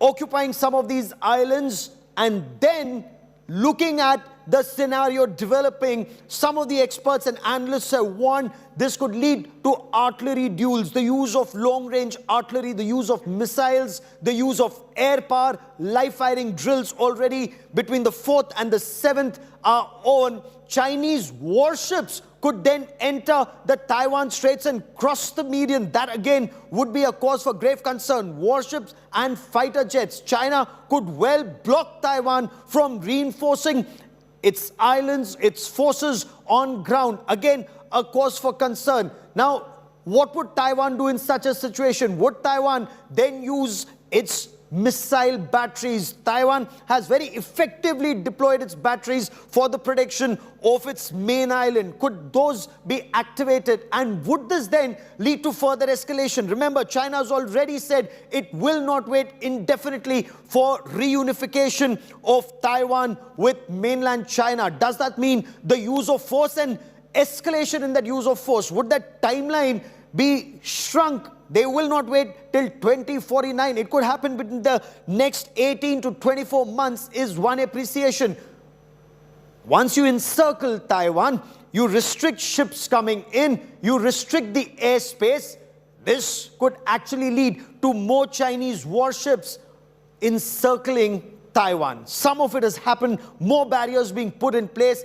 Taiwan, of course, all indications are not in favor of reunification. Does this then take this conflict to the next level? China, of course, then escalates this to an all-out blockade, activates a no-fly zone. As of now, it's temporary. There is a maritime notification with conventional missiles being fired. At least that's what China is saying. Will the United States and Japan get activated? Japan already very uncomfortable about Chinese warships in these waters. They threaten Japan's islands too. Will the US Pacific Command then get activated? Again, a cause for concern. Do you see a Navy-to-Navy conflict escalating? China then unleashes its air and missile campaign. This then is an all-out war scenario. China strikes Taiwan's ports, cities and bases. Taiwan enters the invasion-ready mode. That again has been war-gamed. But what does this entail? This entails all-out use of Taiwan's air power, missile power, submarine power, naval power, ships being activated. Step 11, China begins its big amphibious exercise to occupy mainland, Taiwan's main islands. It's been wargaming it. Easier said than done. Very effective protection that Taiwan has in place. But then this would actually lead to that final battle. Taiwan, to protect democracy, to protect its people, Taiwan could well unleash its long-range missiles. The question remains, will the United States of America, Japan and Australia mount counter strikes on China? And would this then lead to a nuclear Armageddon as warned by some in China? The heightened tensions between China, Taiwan and the United States pose one of the biggest geopolitical risks at this moment. And no one's quite certain about what happens next. To get a sense of the various scenarios that could unravel from here on, I'm joined on this broadcast live from the United States by Ian Bremmer, leading political scientist, author. He teaches at Columbia University, columnist at Time, president of the Eurasia Group and one of the world's leading experts on political risk. He's the founder of the Eurasia Group. So his task is really to look at all the risks as they unfold across the world and get a sense of what could happen next at a time when nobody really knows the answer to that. So Ian Bremmer, welcome. It's good to connect after the World Economic Forum. Good to see you. Good to see you. We have at this moment a very dangerous situation that seems to be building with China flexing its military muscles around Taiwan. Where do you see the situation go from here? The biggest question when it comes to risk at this moment is, could this muscle flexing in some way escalate into military confrontation? Look, whenever you have these sorts of unprecedented military exercises and activities, people can always miscalculate, you can always have a mistake, and that's a very dangerous time. But I do want to be clear that the Biden administration has itself tried hard to deliver a message that the intention of the United States is not to change its long-stated policy of strategic ambiguity. Speaker Pelosi, her trip was obviously very provocative. Biden did not want her to go, but once she decided she was going anyway, she did take steps to try to limit how much of a confrontation could come from it. So, for example, she took a much longer flight route to Taiwan to avoid flying through or over contested airspace in the South China Sea. When she was in Taiwan, she explicitly acknowledged that she supports the U.S. policy of strategic ambiguity. There was nothing new in the statements that Pelosi had made on the ground in Taiwan or during her meeting with President Tsai Ing-wen. From the American side, again, this trip itself is a provocation. The trip itself comes at a time that is seen as a loss of face by the Chinese. They had warned the Americans, so they are going to take escalatory steps in return, in retaliation.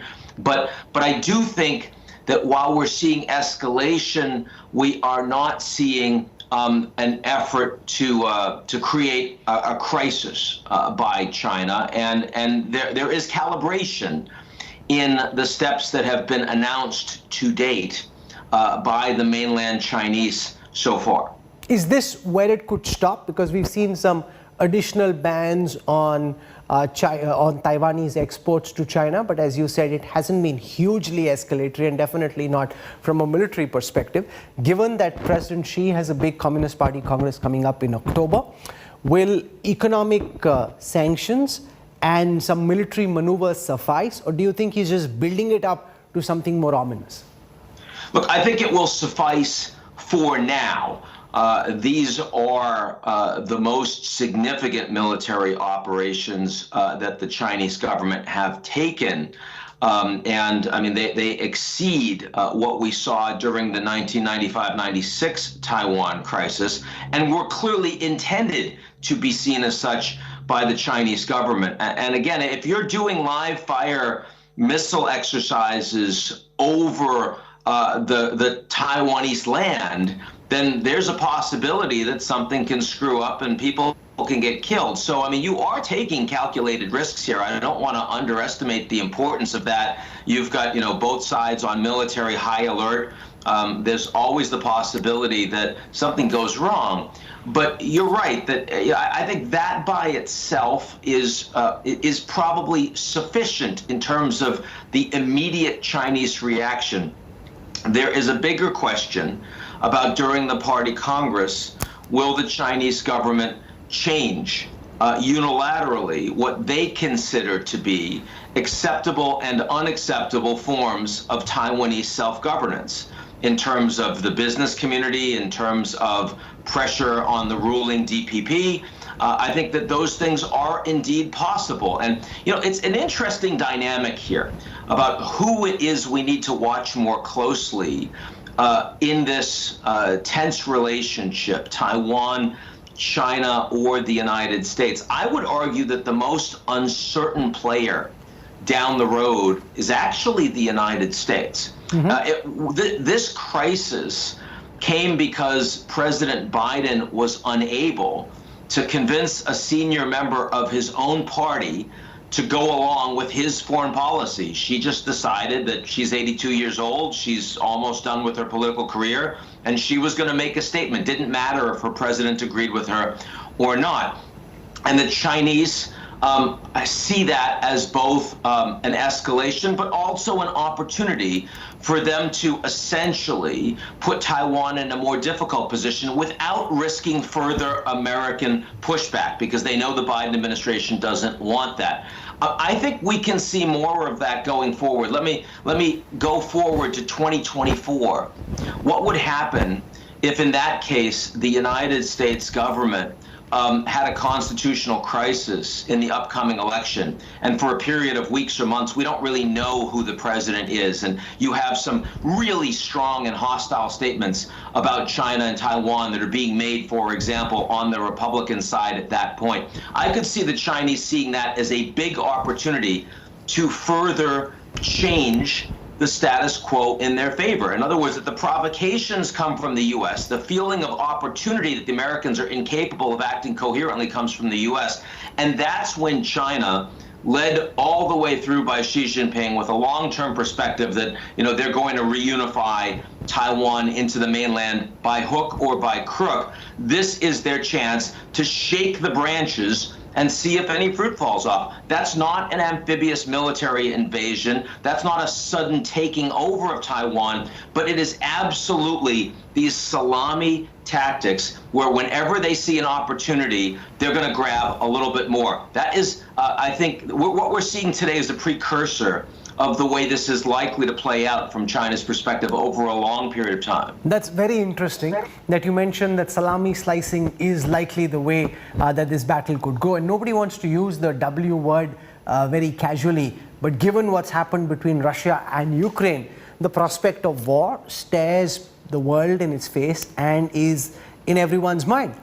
It is true that Taiwan's defenses are planned like that of a porcupine. It's very difficult for an invading army, no matter what kind of amphibious weapon systems and vehicles they have, to come in and capture an island. If it were to lead to escalation, given that in Galwan we saw anything which is beyond known protocols can suddenly escalate in an unplanned fashion, what does a military conflict, in your view, between Taiwan and China look like? I mean, it's a military conflict that includes an amphibious assault across a 100-mile water strait. I mean, it's very hard to come up with conditions that would be more inopportune for the Chinese government. And this is on the back of China watching how badly the Russian army has been unprepared for the Russia-Ukraine fight. And that's an army that has been involved in a lot more direct military operations than the Chinese military has. I mean, if there are any lessons that come from Ukraine, it's that the Chinese government understands they need to sharpen their pencils as to the readiness of their own military for operations in the future. So, I mean, I think the Chinese government understands that both militarily, a invasion might go very, very badly for their leadership, and also economically, where you would be, this is not like Hong Kong, where it's just a couple % of China GDP, but there's nothing strategic about the economy, and it's no longer as important as a gateway to finance and trade and investment to the mainland. Taiwan is responsible for almost all of the advanced semiconductor chips that China desperately needs for their own industry. And if there were a war over Taiwan, TSMC would be destroyed. And so, that risk to the Chinese economy, I think, is also something that they would be very, very loath to take. So if we're talking about direct military confrontation, we're really talking about something that's not planned, something that's an accident that gets out of control, and something that even in that scenario, I think both countries would be very deeply reluctant to take direct steps that would bring you to actual war. I don't think there are not many people, at least politically, that I talk to on any side of the political spectrum that believe that war over Taiwan is near-term a likely outcome. From all of what you're picking up from China, is it certain or near certain in your view that Xi Jinping will get another term and become president for life? Or do you think there is a prospect that given that we're not fully seeing and reading what's playing out, that there could be a question mark around that come October? Look, the Chinese political leadership has not been traveling. Xi Jinping went to Hong Kong. That's it since the pandemic started. This is a much more locked down, much more isolated leadership. So anyone that tells you with certainty that they can predict what's going to happen in a government that is famously opaque to begin with is lying to you. But certainly the level of political consolidation that Xi Jinping has managed to gain, and you see this playing out with the economic policies and statements and the follow-through on the back of when he makes them. You see it militarily. You see it with the press coverage of Xi Jinping over and above that of any other leader, and consistently for years now. There are no indications that there is a meaningful threat to Xi's efforts to secure for himself a third term. Now, securing a third term and saying that this is going to be leader for life are two radically different things. And I noticed you conflated the two. Let's be very clear that China's economy is very significantly underperforming, in part because of zero COVID, and also in part because they haven't been able to address non-performing loans. They haven't been able to redress the big challenges they have in banks, some of which rural banks have just recently gone bankrupt. They also have a massive demographic challenge that is going to constrain growth and productivity in China. The next 5 to 10 years, where Xi Jinping is expected to be leading, will be of unprecedented economic challenge for the Chinese leadership. I would not want to make long-term predictions about what that means for stability inside the Chinese Communist Party. That there is so much tension now between China and Taiwan. How is this likely to impact Beijing's posture towards New Delhi? At this moment, we have a big part of the People's Liberation Army amassed along India's border with China along the line of actual control. Those tensions haven't really subsided. They've come down just a notch, but the army still remain deployed at the heights. Would China keep both fronts active at the same time, or do you think that the tensions with Taiwan increase the prospects of China wanting to cool tensions with India at least to a greater extent? I think it depends on the topic. The Chinese, when they're thinking about their position in the world, for example, in response to the Russia-Ukraine crisis, China sees itself as more in the developing country pool. The Chinese are buying more oil and gas from the Russians. So are the Indians by a very large margin. When you talk about climate change, China's per capita carbon use is actually now higher than the EU, believe it or not, which is kind of an astonishing piece of data. Still a lot less than the United States. But China thinks of itself as a poorer country that should be provided much more support if we're going to decarbonize more quickly from the developed world, much as India does. So, I mean, there are various aspects of geopolitics today and the new global order where China and India are in reality more aligned, even if their diplomats are still fairly frosty to each other. But when we talk specifically about international security, when we talk about technology companies and applications that are seen to be critical or at least overlapping in the security area, these are areas where China and India, of course, have extremely tense relations, and it's very hard to see that that's going to calm, even given what we're presently seeing over Taiwan. India, of course, is a member of the Quad in good standing. Prime Minister Modi has only shown that he wants to improve and strengthen that organization over time. That is seen by China as part of an effort of the United States to contain China's relationships and interests in their own backyard in Asia, very analogous to the way that Putin sees the United States and the West as trying to contain Russia in Europe. And that, of course, was the reason why we saw the two of those world leaders stand together on February 4th and announce their global friendship without limits. I think that that's going to be very hard to change in India's favor on the China relations front in the near term. Finally, what does this mean for the relationship between Beijing and DC? We saw President Biden say publicly that he didn't want Speaker Pelosi, or the military didn't think that this was a good idea. Speaker Pelosi went nonetheless. Will the American administration now try to dial down the tensions, or given that China has taken such a belligerent position, relations between China and Washington are likely to get worse from here?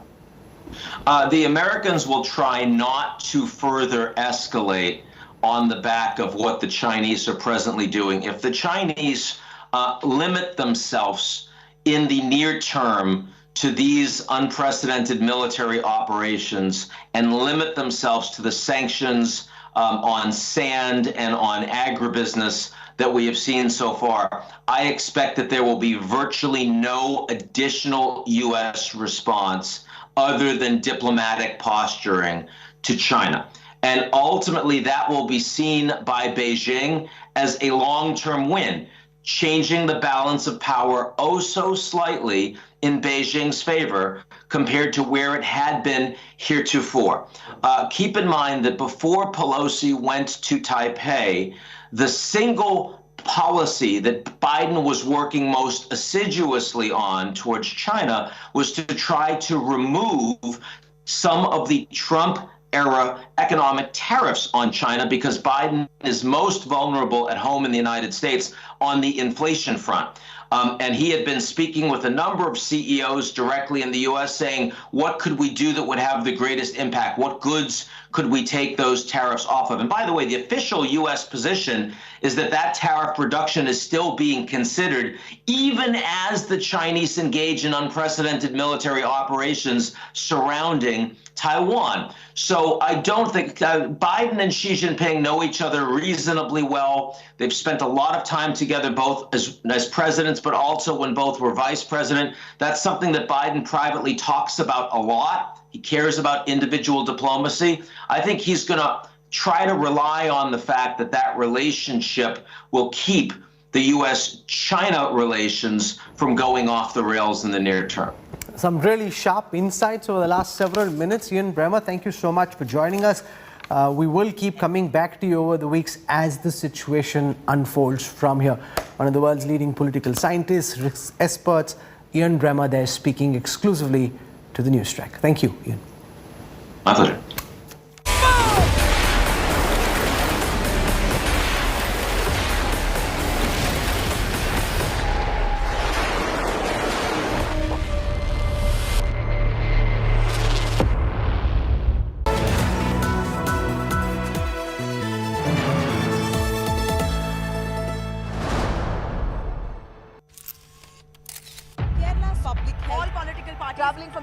Armed with facts, she takes the news by its horns. You think the future of these students are not hampered?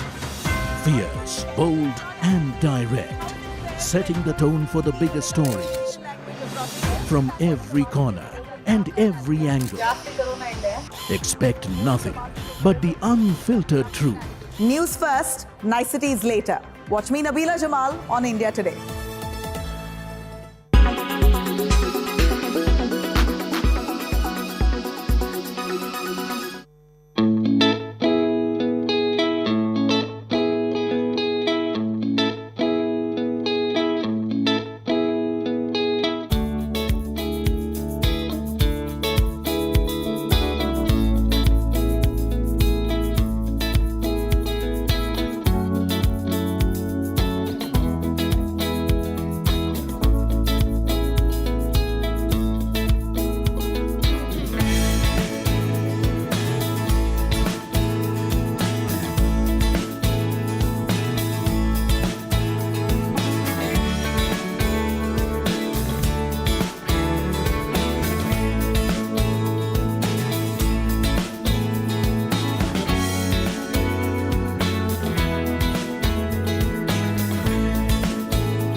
Make your media plan smarter with India Today Live TV on your connected devices.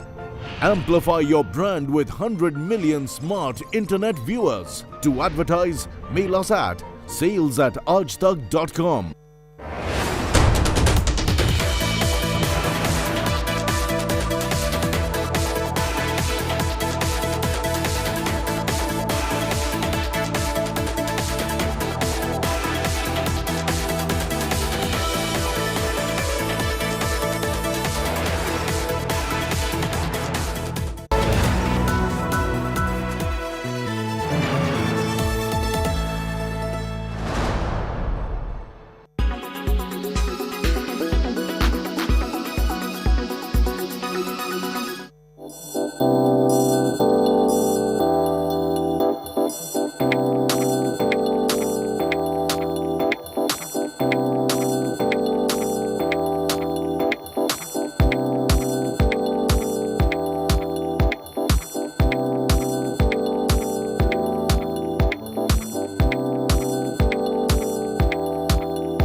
With every sunrise comes new beginnings, new opportunities and new stories.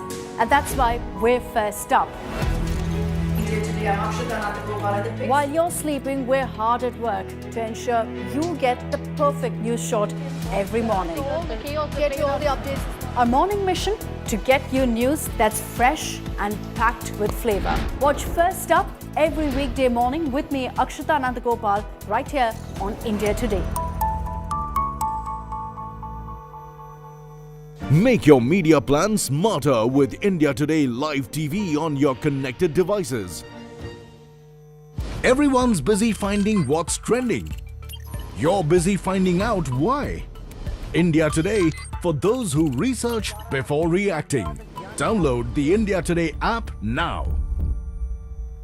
Make your media plan smarter with India Today Live TV on your connected devices.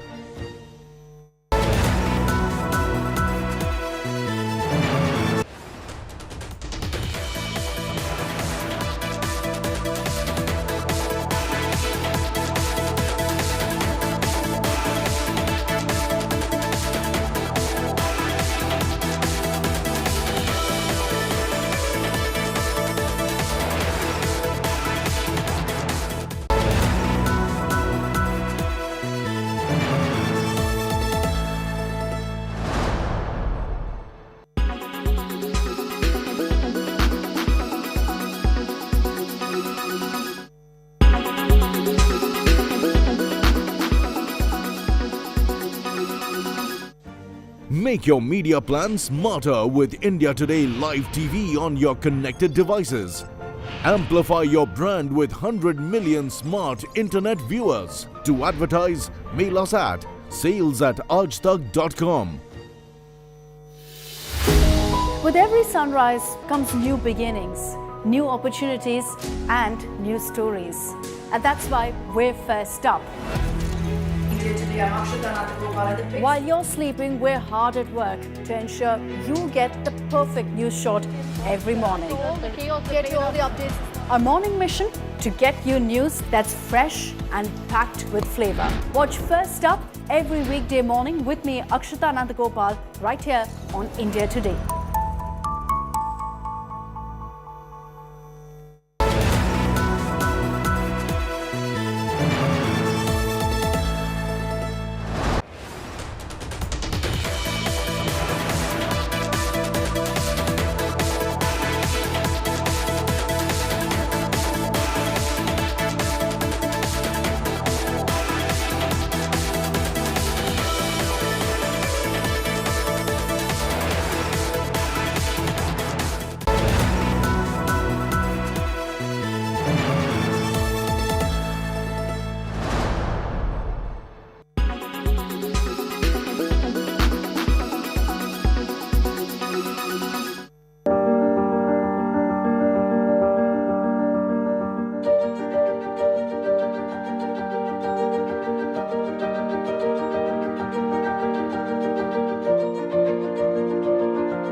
Make your media plan smarter with India Today Live TV on your connected devices.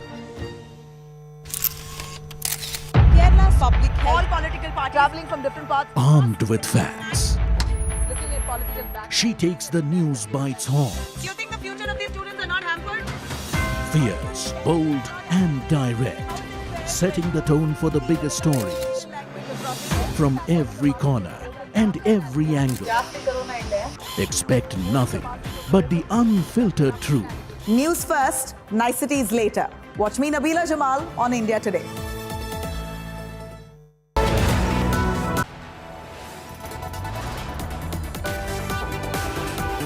You are watching India Today.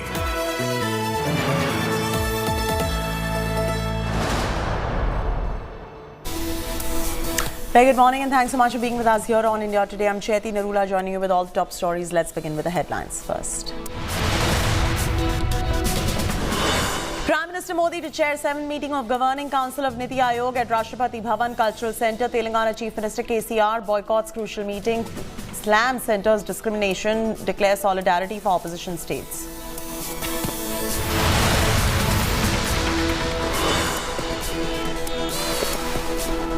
Historic feat for India. 750 schoolgirls powered by ISRO conquer space frontier. Launch first small satellite launch vehicle carrying an Earth observation satellite and a student satellite.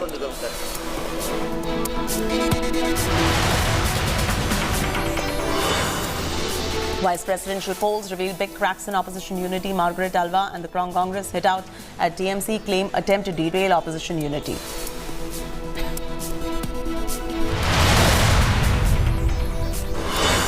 NDA nominee Jagdeep Dhankar is India's 14th vice president, defeating joint opposition candidate Margaret Alva after securing 528 votes. Prime Minister congratulates him.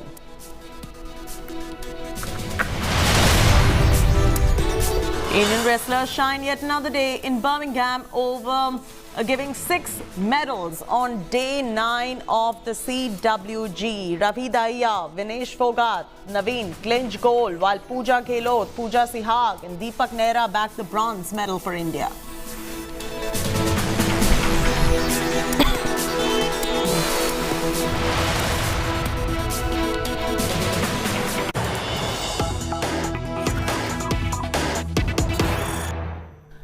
Breaking news coming in. Rajasthan Chief Minister Gehlot's rape remark. And after this, Shehzad Poonawalla of the BJP has slammed Rajasthan Chief Minister Ashok Gehlot. Gehlot claims rise in murders after Nirbhaya. BJP lashes out at Chief Minister Gehlot. BJP says Gehlot blames rape laws, not rapists. Shehzad says Gehlot terms most rape cases fake. This, of course, comes in after Chief Minister Gehlot spoke over how the murders over rape are increasing after capital punishment was introduced for rapists, and that's the context of why the BJP has hit out on him. We'll get you some more political reactions as we go along the way, but we're getting a reaction coming in. Listen in.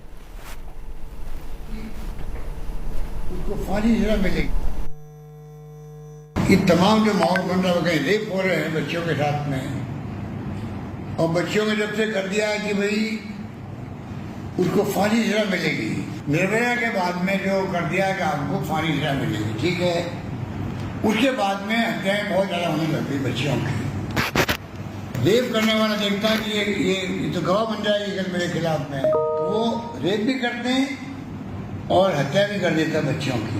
The statement by Mr. Ashok Gehlot, where he blames the strict rape laws and not the rapists for the murders that take place after rape, shows the mindset of the Congress party. They want less strict laws, less stringent laws, gentler laws for the rapists. Why is their heart beating for the rapists? Priyanka Vadra, who does vulture politics on these issues across the country, is absolutely eloquently silent. She's silent when her ministers, her chief minister, home minister, make misogynistic, sexist, patriarchal comments. Kishan Sharma is joining us from Jaipur. Kishan, the BJP is sure hit out at Gehlot, but explain to us what Gehlot really said that triggered off this response from the BJP. I believe he was speaking about how murders are on the rise after there was capital punishment introduced for the rapists. So, the in fact, the rapists who are turning into witnesses, and hence they are now ending up killing the victims because the victim turned into witnesses for the rapists, and that's the context in which he has made this statement. He's faced backlash from the BJP. What's going on? See, Cheti, in last 2 years, according to the official data of State Crime Record Bureau, more than 24 rape victims were killed immediately after spot. If we talk about the recent incident, it took place in Bhadmer a few days ago. Okay, hold on 1 second.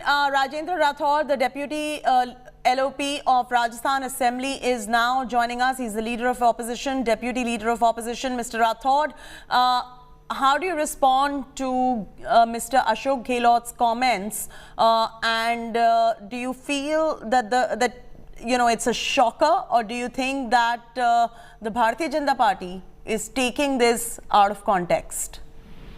देखिए, ये बड़ा दुर्भाग्य की बात है। Rajasthan NCRB के आंकड़ों के अनुसार महिला दुष्कर्म में लगातार 2 वर्षों में पहली पायदान पर जा रहा है। मुख्यमंत्री जी ने एक बार ये बयान दे डाला कि राजस्थान के अंदर 48% दुष्कर्म के मामले झूठे हैं, उनमें एफआईआर लगाई जाती है। और अब ये बयान दे डाला कि राजस्थान में बच्चों के साथ जो रेप होता है उसके बाद हत्या इसलिए हो जाती है कि वसुंधरा जी की सरकार ने ऐसे दुर्दांत अपराधियों को फांसी देने की सजा के प्रावधान को, और वो बिल्कुल आप सही कह रहे हो, पर मेरा सवाल ये है कि उन्होंने जो कहा है, and I am playing devil's advocate या मिस्टर राठौड़, दैट कैपिटल नहीं मैं आपको बता रही हूँ उन्होंने क्या कहा है, and I am playing devil's advocate mister Rathore. Capital punishment has been introduced after Nirbhaya, एक पॉइंट ये कहा है। दूसरा पॉइंट है कि इसके कारण increase killing of rape victims हो रहा है, क्योंकि रेपिस्ट आजकल फेयर करते हैं कि विक्टिम्स जो है वो विटनेस बन जाएंगे। तो हालांकि मैं नहीं मानता इस बात को जी। अगर इस प्रकार की बात हो तो जघन्य अपराधों में जिसमें फांसी की सजा है, सारे अपराधों का ग्राफ बढ़ता। बिल्कुल। सिर्फ एक पॉक्सो के अंदर बच्चे, नाबालिग बच्चियों से बलात्कार का क्यों बढ़ता? तो आप कह रहे हैं कि गहलोत के आर्ग्यूमेंट में कोई बेसिस नहीं है, आप कह रहे कोई लॉजिक नहीं है, क्योंकि हमने दूसरे केसेस में भी गहलोत साहब के इस आर्गूमेंट में नहीं, किसी आर्गूमेंट में कभी भी कोई दम नहीं रहता। वो इतनी लाइटली बात को कह देते हैं जिसका प्रभाव समाज में पड़ता है। इसका मतलब वो है कि एक तरह से इस सजा के प्रावधान को बेजा मानते हैं, ज्यादा मानते हैं, इसको कम कराना चाहते हैं। हिम्मत हो तो राजस्थान की विधानसभा में लेजिस्लेट करें ना इसको, इसमें अमेंडमेंट लेकर आए। जो वसुंधरा जी ने के शासन में हमने बढ़ाया, उस समय मैं लॉ मिनिस्टर था, हमने उस सजा को फांसी की सजा की और विधानसभा में हमने अमेंडमेंट लेकर आए इंडियन पैनल कोड के में। आप इसको वापस कम करने के लिए लेकर आओ ना, हिम्मत हो तो गहलोत साहब को मैं चुनौती देता हूँ।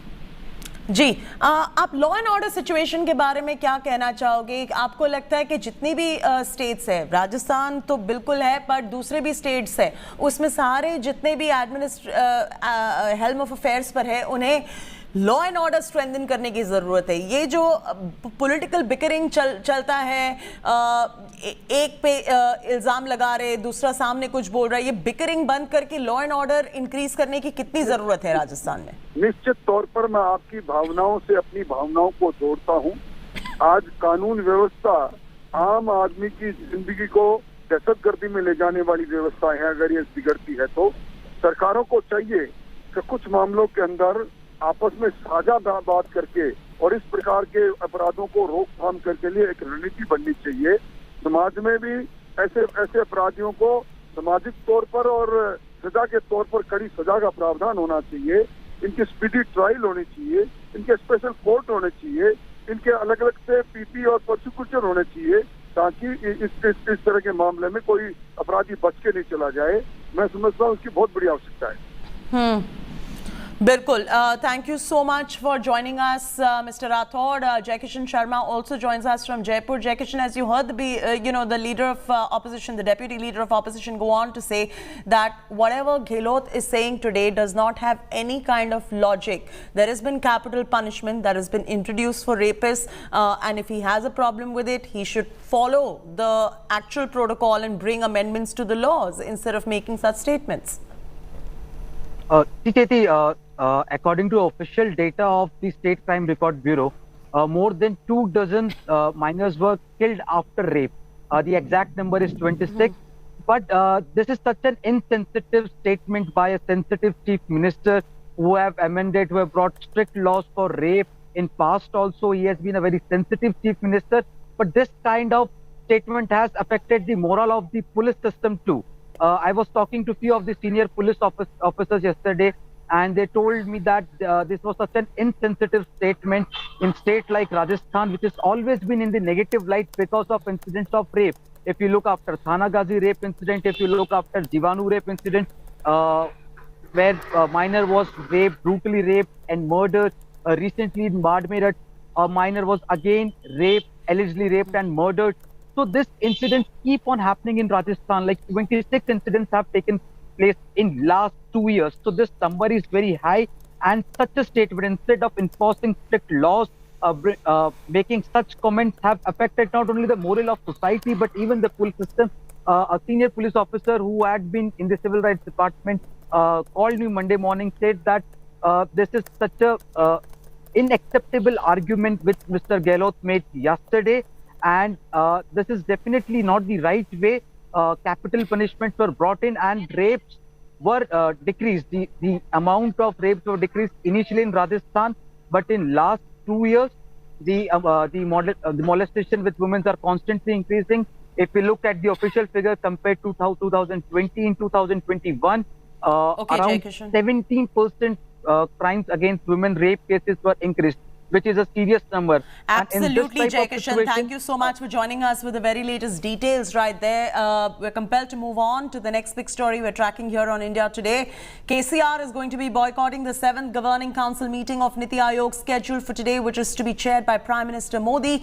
KCR said that he does not find the meeting useful and will be boycotting it as a mark of strong protest against the present discriminating trend of centre towards states. Meanwhile, Niti Aayog has hit back, saying despite many requests, KCR did not respond and now skipping the GC meeting is unfortunate. Bihar Chief Minister Nitish Kumar is all set to skip the meeting as he has just recovered from COVID.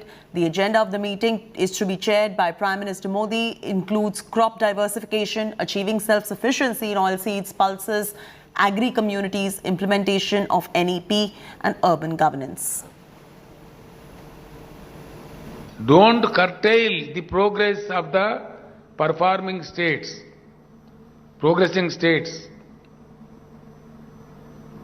Any inch of the country's development is considered to be the development of the nation. बहुत दुर्भाग्यपूर्ण है कि वो अपनी राजनीतिक सोच इससे उजागर करते हैं। तेलंगाना को भारी संपत्ति अलॉट की, लेकिन उसको भी उन्होंने ड्रॉ नहीं किया। नहीं चाहते कि विकास तेलंगाना की जनता तक पहुंचे। वो अब समझने लग गए कि वो निजाम है तेलंगाना के, और इन सब बातों में उनको अब कोई जनता की समस्याओं के समाधान के लिए आपसी चर्चा हो, समन्वय हो, उसकी रुचि ही खत्म हो गई है। मुझे लगता है जिस प्रकार से तेलंगाना की जनता ने बार बार उनको पराजय दी है, चाहे वो दुब्बक का चुनाव हो, चाहे हजूराबाद का हो, उससे शायद शर्मिंदगी महसूस कर रहे हैं। Ashutosh Mishra and Abdul Bashir are both joining us on this broadcast. Let me begin first with Abdul Bashir, who's joining us from Hyderabad. First, Abdul, why does KCR announce this boycott? Niti Aayog says that they've tried to reach out to him, but he has announced this boycott. Abdul. See, as we've seen in the past year, many others, Chief Minister KCR has been lashing out at the central government regarding several schemes and policies. Now that the Niti Aayog meeting is scheduled to be held today, he had called for a press conference yesterday and stated that centre is discriminating against the states and flouting the spirit of cooperative federalism. That is the main pillar of Niti Aayog is being violated. That is what he had stated. Marking a strong protest against the central government schemes and mainly against the performing states discrimination. He had stated that he's going to boycott this Niti Aayog meeting, a 7th Governing Council meeting that is going to be held today. So now, if we see that Chief Minister K. Chandrasekhar Rao had been lashing out at the Prime Minister and the central government in the past few weeks. So now he had stated that today's meeting that is going to be held he is going to boycott this as a strong protest against the central government. There had been funds that have been pending by the central government here. get a sense of what the center also has to say. I've lost that audio with you right there. Abdul, stay on with us. Ashutosh is joining us. Ashutosh, what has been Niti Aayog's stance as far as KCR's boycott is concerned?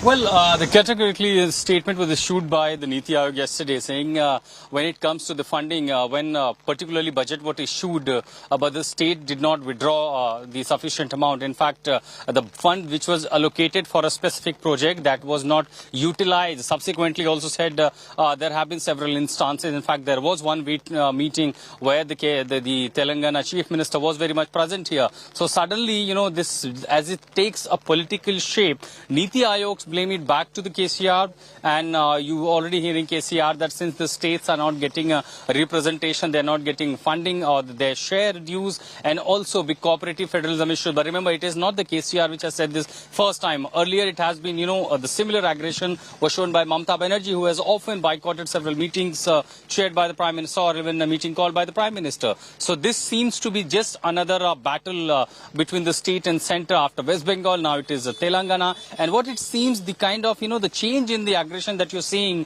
in the stand of KCR, this has happened particularly after the, the Hyderabad Municipal Corporation elections. The way BJP contested there aggressively and now trying to expand its base in southern India after Karnataka, the Telangana could be one potential such state. And since then we are seeing this change in attitude of KCR, where he has adopted this confrontation with centre right after Mamata Banerjee and Arvind Kejriwal. So there could be, you know, three chief ministers at the moment who are directly in confrontation with the BJP, and of course it's a battle of centre and state. So that seems to be one, and you have seen on several occasions, be it the farm laws issues or several others, KCR has been really very vocal. So it cannot be said just the battle between the centre state. Largely it is the political battle between the faces. Absolutely. Thanks so much, Ashutosh and Abdul, for joining us with the details. We're getting some breaking news coming in.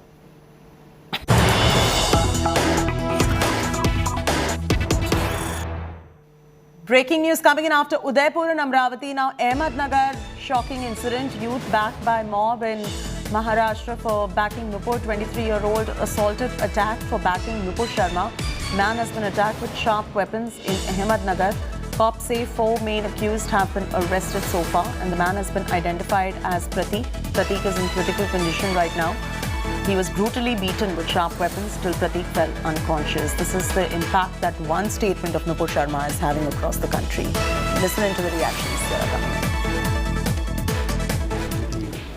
CR number 549/22 के तहत IPC 307 और बाकी sections के तहत एक गुनाह दाखिल किया गया है, जिसमें ये स्टेटस रखना की वजह है। तो पुलिस इसमें अभी तक 4 आरोपियों को अरेस्ट भी किया है और we are investigating the matter.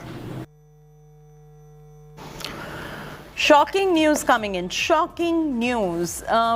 This also should serve as a reminder of all the spokespersons of different political parties making comments and the impact that they can have when they make these comments on national television as well. But here the question is about the intolerance, because this man was backing Nupur Sharma and he was attacked by a mob in Maharashtra for backing Nupur Sharma, and nothing can justify that. Nothing can justify this gruesome attack on Pratik. Pratik is currently in critical condition. He was brutally beaten up with sharp weapons till Pratik fell unconscious, and this is absolute brutality that we are reporting right now. And the police have arrested 4 main accused in this, and the law of the land shall take its course now. Marking the 75th year of independence, ISRO successfully launched AzadiSAT. The satellite carrying 75 payloads has been built by 750 girl students. It is the first satellite to launch which has been built by girl students. It is also ISRO's smallest satellite to unfurl tricolor in space. The small satellite launch vehicle, ISRO's latest offering, roared into the skies from the first launch pad at the Satish Dhawan Space Center in Sriharikota on Sunday. Girls from 68 schools in rural area were trained to build the satellite under ISRO's Space Kit India program.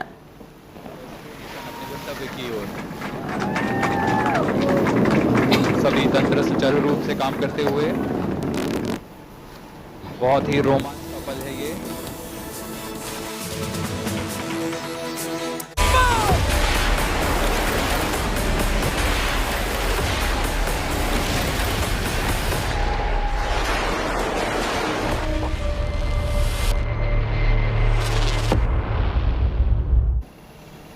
Tensions between China-Taiwan soaring by each passing day. The Eastern Theatre Command of Chinese People's Liberation Army focused on land attack, sea assault in Sunday's drills around Taiwan Island.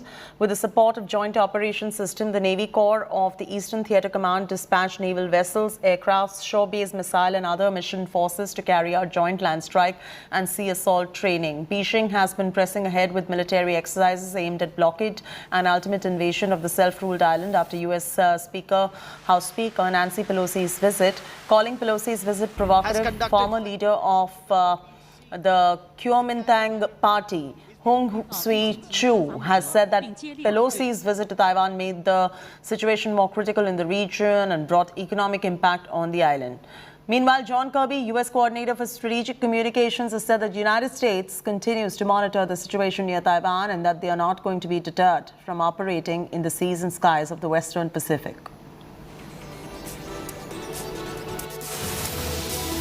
民进党当局这些年来不断地推进渐进式的台独，大搞去中国化，在所有国际的和多边的场合，试图搞两个中国，搞一中一台，这不是在明目张胆地改变现状吗？中方的军事的演训公开、透明、专业，符合国内法，符合国际法，符合国际惯例，旨在向肇事分子发出警示，旨在要向台独势力进行惩戒。 Here are the top developments brewing tensions between U.S. and China over Taiwan, and these are the top developments that are brewing. The United States, Australia and Japan have urged China to immediately cease its military exercise and reaffirmed commitment to maintaining peace and stability across the Taiwan Strait. Chinese embassy in Japan condemning joint statement issued by Japan, US and Australia to immediately cease its military exercises. Taiwan President appeal for international support to Taiwan as China steps up military drills. PLA Eastern Theatre Command continues joint military drills around Taiwan on Sunday, focusing on joint land attack and long-range airstrikes. About 10 Chinese and Taiwanese Navy boats continue to stay close to maiden line of the Taiwan Strait on Sunday morning, according to sources.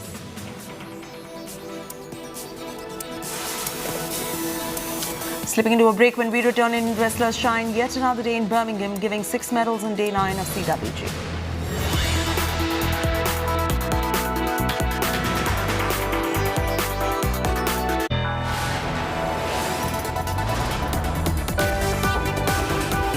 You are watching India Today.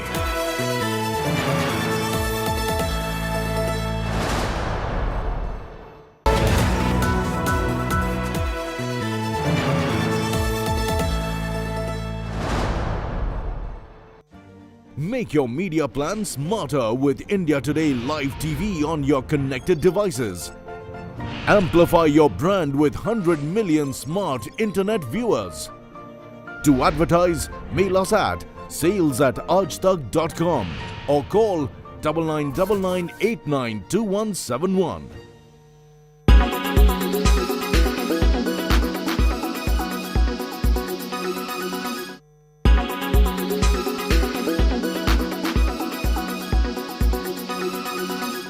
Everyone's busy finding what's trending. You're busy finding out why. India Today for those who research before reacting. Download the India Today app now.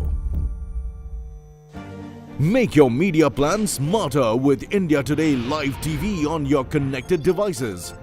Amplify your brand with 100 million smart internet viewers. To advertise, mail us at sales@AzadiSAT.com. With every sunrise comes new beginnings, new opportunities and new stories. And that's why we're first up. While you're sleeping, we're hard at work to ensure you get the perfect news shot every morning. Get you all the updates. Our morning mission to get you news that's fresh and packed with flavor. Watch First Up every weekday morning with me, Akshata Nandagopal, right here on India Today.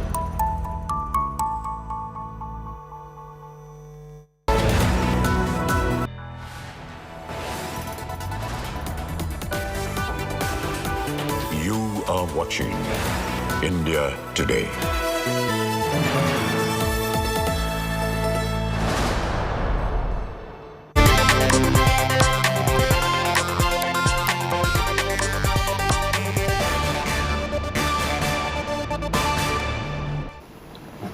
India continued to pile on the medals on day 9 of the Commonwealth Games 2022 in Birmingham. Apart from wrestling, the Indian men's hockey team and women's cricket team advanced to the final to come one step closer to gold. But it was the performance in athletics that stole the show in Birmingham. Avinash Sable put on a superhuman performance in 3,000 meter steeplechase event. Sable clocked up a national record and finished second in the event to settle for silver. For the first time in 28 years and 10 editions of CWG, there was a non-Kenyan athlete at the podium. History was created in 10-kilometer race walk with Muzaffarnagar's Priyanka Goswami securing silver medal. This is the first time an Indian athlete has won a medal in 10-kilometer walk. India continued to fare well in lawn bowls as they settled for silver. They lost to Northern Ireland 18-5 to win second medal in event in CWG. The Indian women's cricket team ended their knockout jinx against England as they qualified for the final of the T20 cricket tournament. Smriti Mandhana 61, Jemima Rodriguez unbeaten 44 and 2 wickets from Sneh Rana helped India to beat England by 4 runs. They will face Australia for the gold medal next.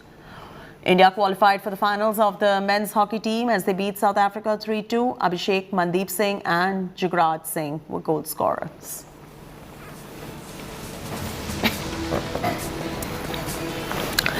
Olympic silver medalist Ravi Dahiya clinched his first CWG gold medal in Birmingham as he defeated the Nigerian counterpart 10-0 in men's 57-kilogram final. After this win, Ravi talks about his training, how he was focused to win gold for the country. Listen in.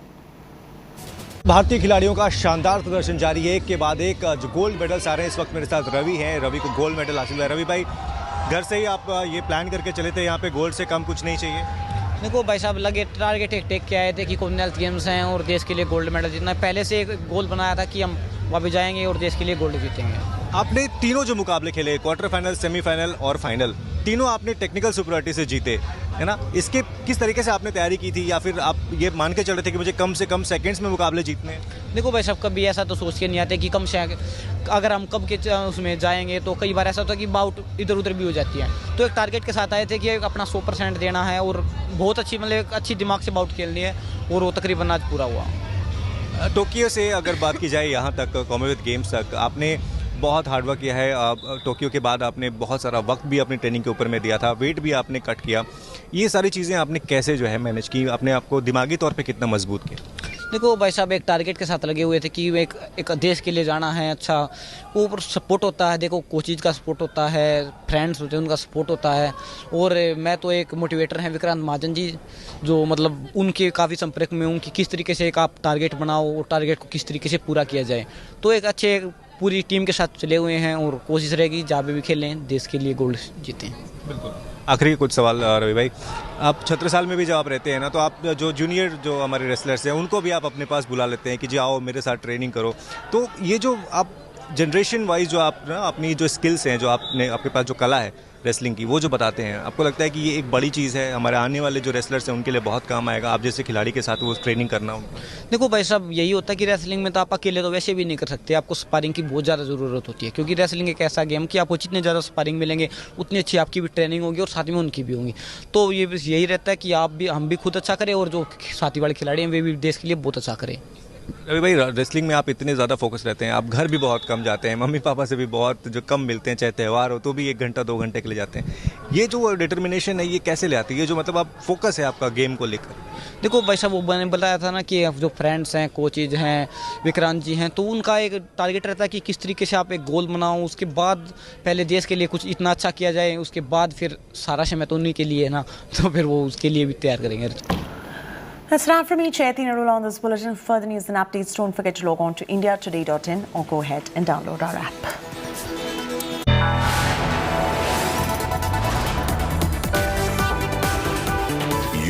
are watching India Today.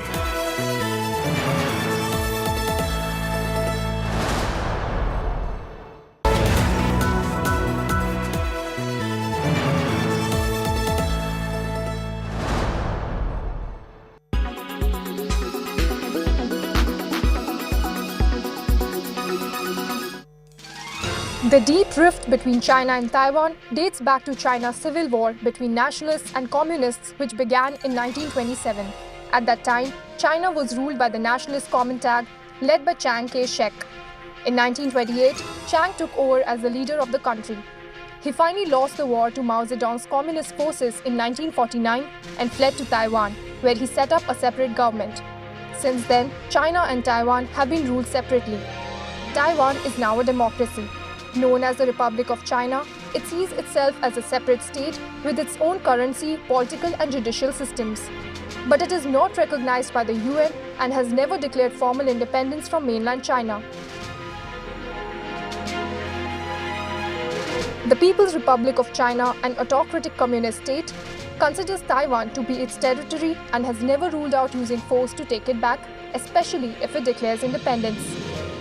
In 1992, Taiwan's then KMT government and mainland China agreed that there was only one China, with both sides agreeing to disagree over who represents China. Countries must choose which territory represents one China. Most, including the United States, have chosen Beijing, many of them before 1992. Most people in Taiwan today are keen to explore warmer relations with the mainland, especially when it comes to trade, but many also oppose China's proposal to unite Taiwan and the mainland. Increasingly aggressive rhetoric from China in recent years has only increased the popularity of Taiwan's independence movement.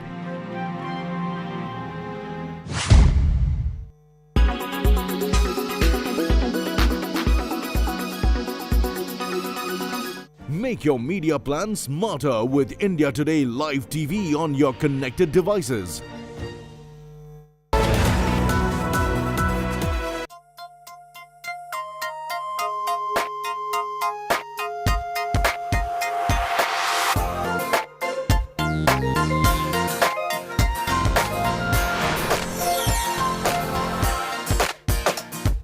Hello and welcome. You're watching In the Club. I'm Dipali Patel. This is where we get you the best from the world of entertainment.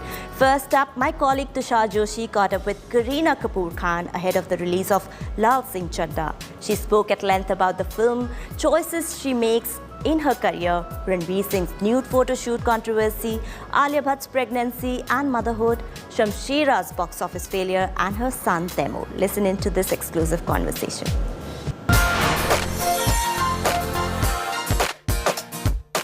बहन को क्या हुआ? कुछ भी नहीं, मैं तो बिल्कुल चंगा हूँ। कहाँ रहते हो? अपने घर विच। बुद्धू हो क्या? नहीं जी, मैं तो बिल्कुल चंगा हूँ। आपका बच्चा अलग है। कुछ बच्चे होते हैं बहुत इंटेलिजेंट, कुछ होते हैं नॉर्मल और कुछ नॉर्मल से कम, जैसे आपका लाल। मैं ले लेता हूँ। ओए, तू अपना काम कर, वो खुद उठाएगा। किसी से कम नहीं है तू, बाकी बच्चों जैसा ही है। मैं जो किया है वो हमेशा याद रखी।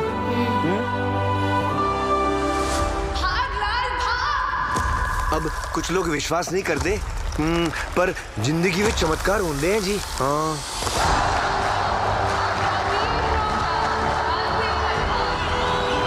मम्मी कहती थी कि हर एक दी अपनी तकदीर होती है, कि सारा कुछ लिखिया होता है। मैंने नहीं पता कितने लिखिया है सब, किसने लिखिया है और क्यों लिखिया है जो लिखिया है। Kareena, welcome to India Today. Thank you. It's always exciting to hear from you. You know, I read this really interesting phrase the other day about you. Somebody in London had written a piece. They said Kareena Kapoor Khan is somebody who's often imitated but never duplicated. There is only one Kareena Kapoor. What do you make of this? No, I don't think that's, I don't know. It's, even everybody keeps asking me this question, but I just don't know how to answer it, because I just feel that one should just be their own personality. One should at least just, you know, kind of be just the way they are. The reason is that because I think I'm just the way I am. And you've managed to stay that for over 2 decades and running, which is not easy. No, I mean, it's fine. You have to keep also changing with each era, with each year, learning, evolving, kind of trying to do, you know, you're making your choices braver, bolder, something. Absolutely. Keep evolving as a person also, so that then that also helps in your performances. Right. And as we promote Lal Singh Chadda, I know how much invested you're in every role that you choose. And you also say no to a lot of stuff that comes your way as an actor, right? At this stage, what excites you as an actor? What are you hungry for? What are you looking out for? I think the pandemic has changed everybody's thoughts, in terms of films, content, cinema, whatever they're watching. So it's changed my thought as well. So I want to also do something and work with people I've never worked with. Now I'm working with Sujoy and Jaideep and Vijay. It's a different project. They're different actors. I'm a different actor. So I want to do things that I've probably never done or worked with people I've never worked with. And that's, the only way that will keep me also growing. Yeah. And that's going to be a conscious decision. And you have a very exciting slate. I mean, these are just few of the titles you mentioned, but all the roles are so diverse. Yeah, they will all be. And for fans, it's a treat. Yeah. Because we get to see you do different things. Yeah. Even in Lal Singh, Rupa is the one that's got the arc, that's the, graced, slightly more dark, slightly more you don't know, more mysterious, just the way Jenny was in Forest. But it's a lot more emotional because we've also adapted it to Indian audiences in the Indian palette. Absolutely. And also what is interesting is your approach towards these films and these roles. You keep getting asked this question. A lot of actresses keep getting asked this question. What happens after marriage? What happens after 40? What happens? Are there roles written for women? It's a question that women constantly keep getting asked. And you've also answered this in the past. But now I want to ask you, does ageism still exist? Does sexism still exist? No, I think only on social media, not actually in life, because it makes good topic and you're constantly talking about it. You're constantly, it gives a topic of discussion. People are writing articles, debates are happening and everything. But I mean, in the reality of situation is that we're still working. Everyone's getting their work. If you're talented, you will get work. Yeah. If you're looking good, you will get work. If you're, being yourself, you'll get work. So you have to have the confidence in yourself also, And today, I think everybody's doing great work. Yeah. Age is just a number. I mean, people are doing different characters. And you're as old as you look, So I think that's what you have to go by. I mean, it makes good copy to write things and say things and all that. But I think Twitter or in some platform में अच्छी होती है कि ये discussion चलना कि ageism, sexism, ये है, वो है. But your decisions should speak that. I mean, I'm still working. I worked throughout my pregnancies. And people who have a problem with it don't take me. But the fact is that I've shot with Amir even when I was 5.5 months pregnant. Yeah. Alia's still pregnant and working and continuing to work. So it's up to the person to break boundaries. You also have to kind of try and take up the challenge. You mentioned Twitter. And I see you, we get to see glimpse of your life on Instagram. Yeah. You also share what you want to share. Yeah. There's a certain line I'm guessing you draw. Yeah. Where you think, okay, this is too much. You just had a sigh. I want to understand what is your take on cancel culture? Because social media is so quick to cancel films, cancel actors, say that rubbish film came out, it's not working. Of course, because the accessibility is there. Today, everyone has a voice. Today, there are different platforms. I mean, everyone has an opinion. So now if that is going to be there, then you have to learn to ignore certain things. Otherwise, then it will just become impossible to live your life. Yeah. And that's why I don't take any of this seriously. I just post whatever I want to post. I don't take, okay, everyone, if it's a film and it's going to release, everyone will have their opinion. Yeah. So that's it. But the audiences, and if it's a good film, I believe that it will surpass anything. Film has to be good for that. Yeah. There could be a reason why also people are, talking about a particular film. So I think that good films will surpass anything. Are you somebody who's very attached to a film even post-release, or on a Friday you let go very easily?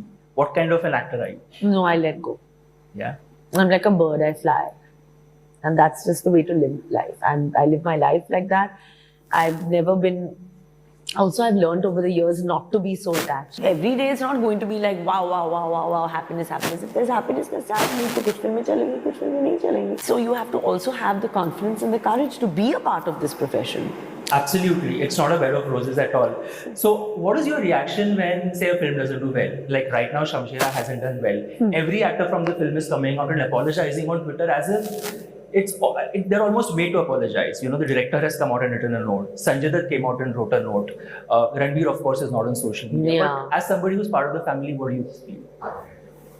I mean, I'm nobody to talk about a particular film because A, I haven't seen the film. B, I have no. I think everyone operates differently. Everyone kind of treats and takes their film very differently. And some people, like I said, are very attached. Some people are not. So, it's a very individualistic kind of thing. Every actor operates and comes from a different area. Every director does. So, I think to comment on that would be very wrong on my part. That's true. And also, interestingly, you work with all the Khans. You keep getting this question and they are so possessive of you. They speak so fondly of you, whether it is Shah Rukh, whether it is Amir, or whether it is Salman. In the making of this film, because you and Amir have not only delivered one of the biggest blockbusters of all time, but the fact that he is so, he's so giving in terms of praising you in his interviews, talking about you. What did you discover about him in this film? Something different from before? No, Amir is nothing short of a thespian, I think. I think he's someone who's just been unbelievable. Someone whose gumption, whose bravery, whose dedication, whose craft has nothing. I mean, you just have to salute it. Because he truly comes from a different direction from anyone else. Because the kind of it's just a different high when you're working with Amir. Because he's, he just wants from the lightman to, the person in art direction, the person who's giving you chai, the person who's making the chai, the person who's doing it. Everybody has to be involved in the shot. Everybody has to know what's happening in the film. So he just, his operandi is very different, the way he operates. And no one really knows the real Amir because I think he's never, from Rakh to Lal Singh Chaddha, you've never really seen Amir Khan on screen. Yeah. You've just seen the character because that's his dedication. That's the way he is. I mean, he's been the pioneer of playing characters. I mean, today, even the young actors look up to Amir Khan because, he's probably been that. I mean, he did Rakh in his 20s, 30s. Who would think of that?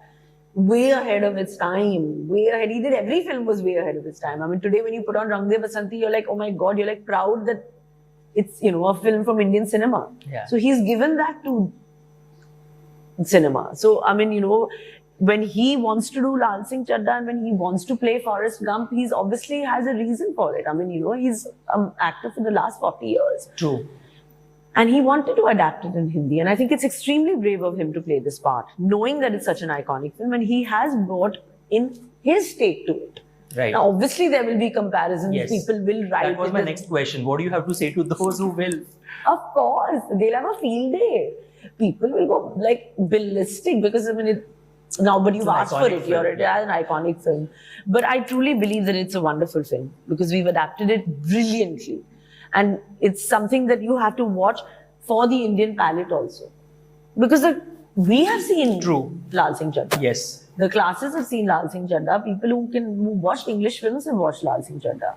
I mean, have watched Forrest Gump, but the masses have not seen it. Right. So for them, it's a story that they're going to watch. So everyone has to be given a chance. Right. You sort of wrote the Bible and the Dummy's Guide to sort of how to raise kids in the glaring eye of social media. I mean, when Taimur made national headlines, and that was just the onset of social media. Yeah. Right now, it's a different ballgame altogether. It's become something of its own. And Ranveer was asked this question recently, now that he's embracing fatherhood, and he said, Karina's done it so effortlessly. When it comes to me, I'll figure out. Yeah. As a mother, I don't want to say piece of advice, but what would you want to tell Alia, if at all? Because she's going to be in that spot where you were a few years back. I mean, I think that it's you have to just learn to live with it also. I mean, the more you try to, each to its own also, the more you try to kind of run away from it or control it or something, I don't know. I don't even think about it too much. I'm just like, yeah, okay, fine, whatever. Take a picture. Just finish it off. Just don't bother me after a point. It's like that.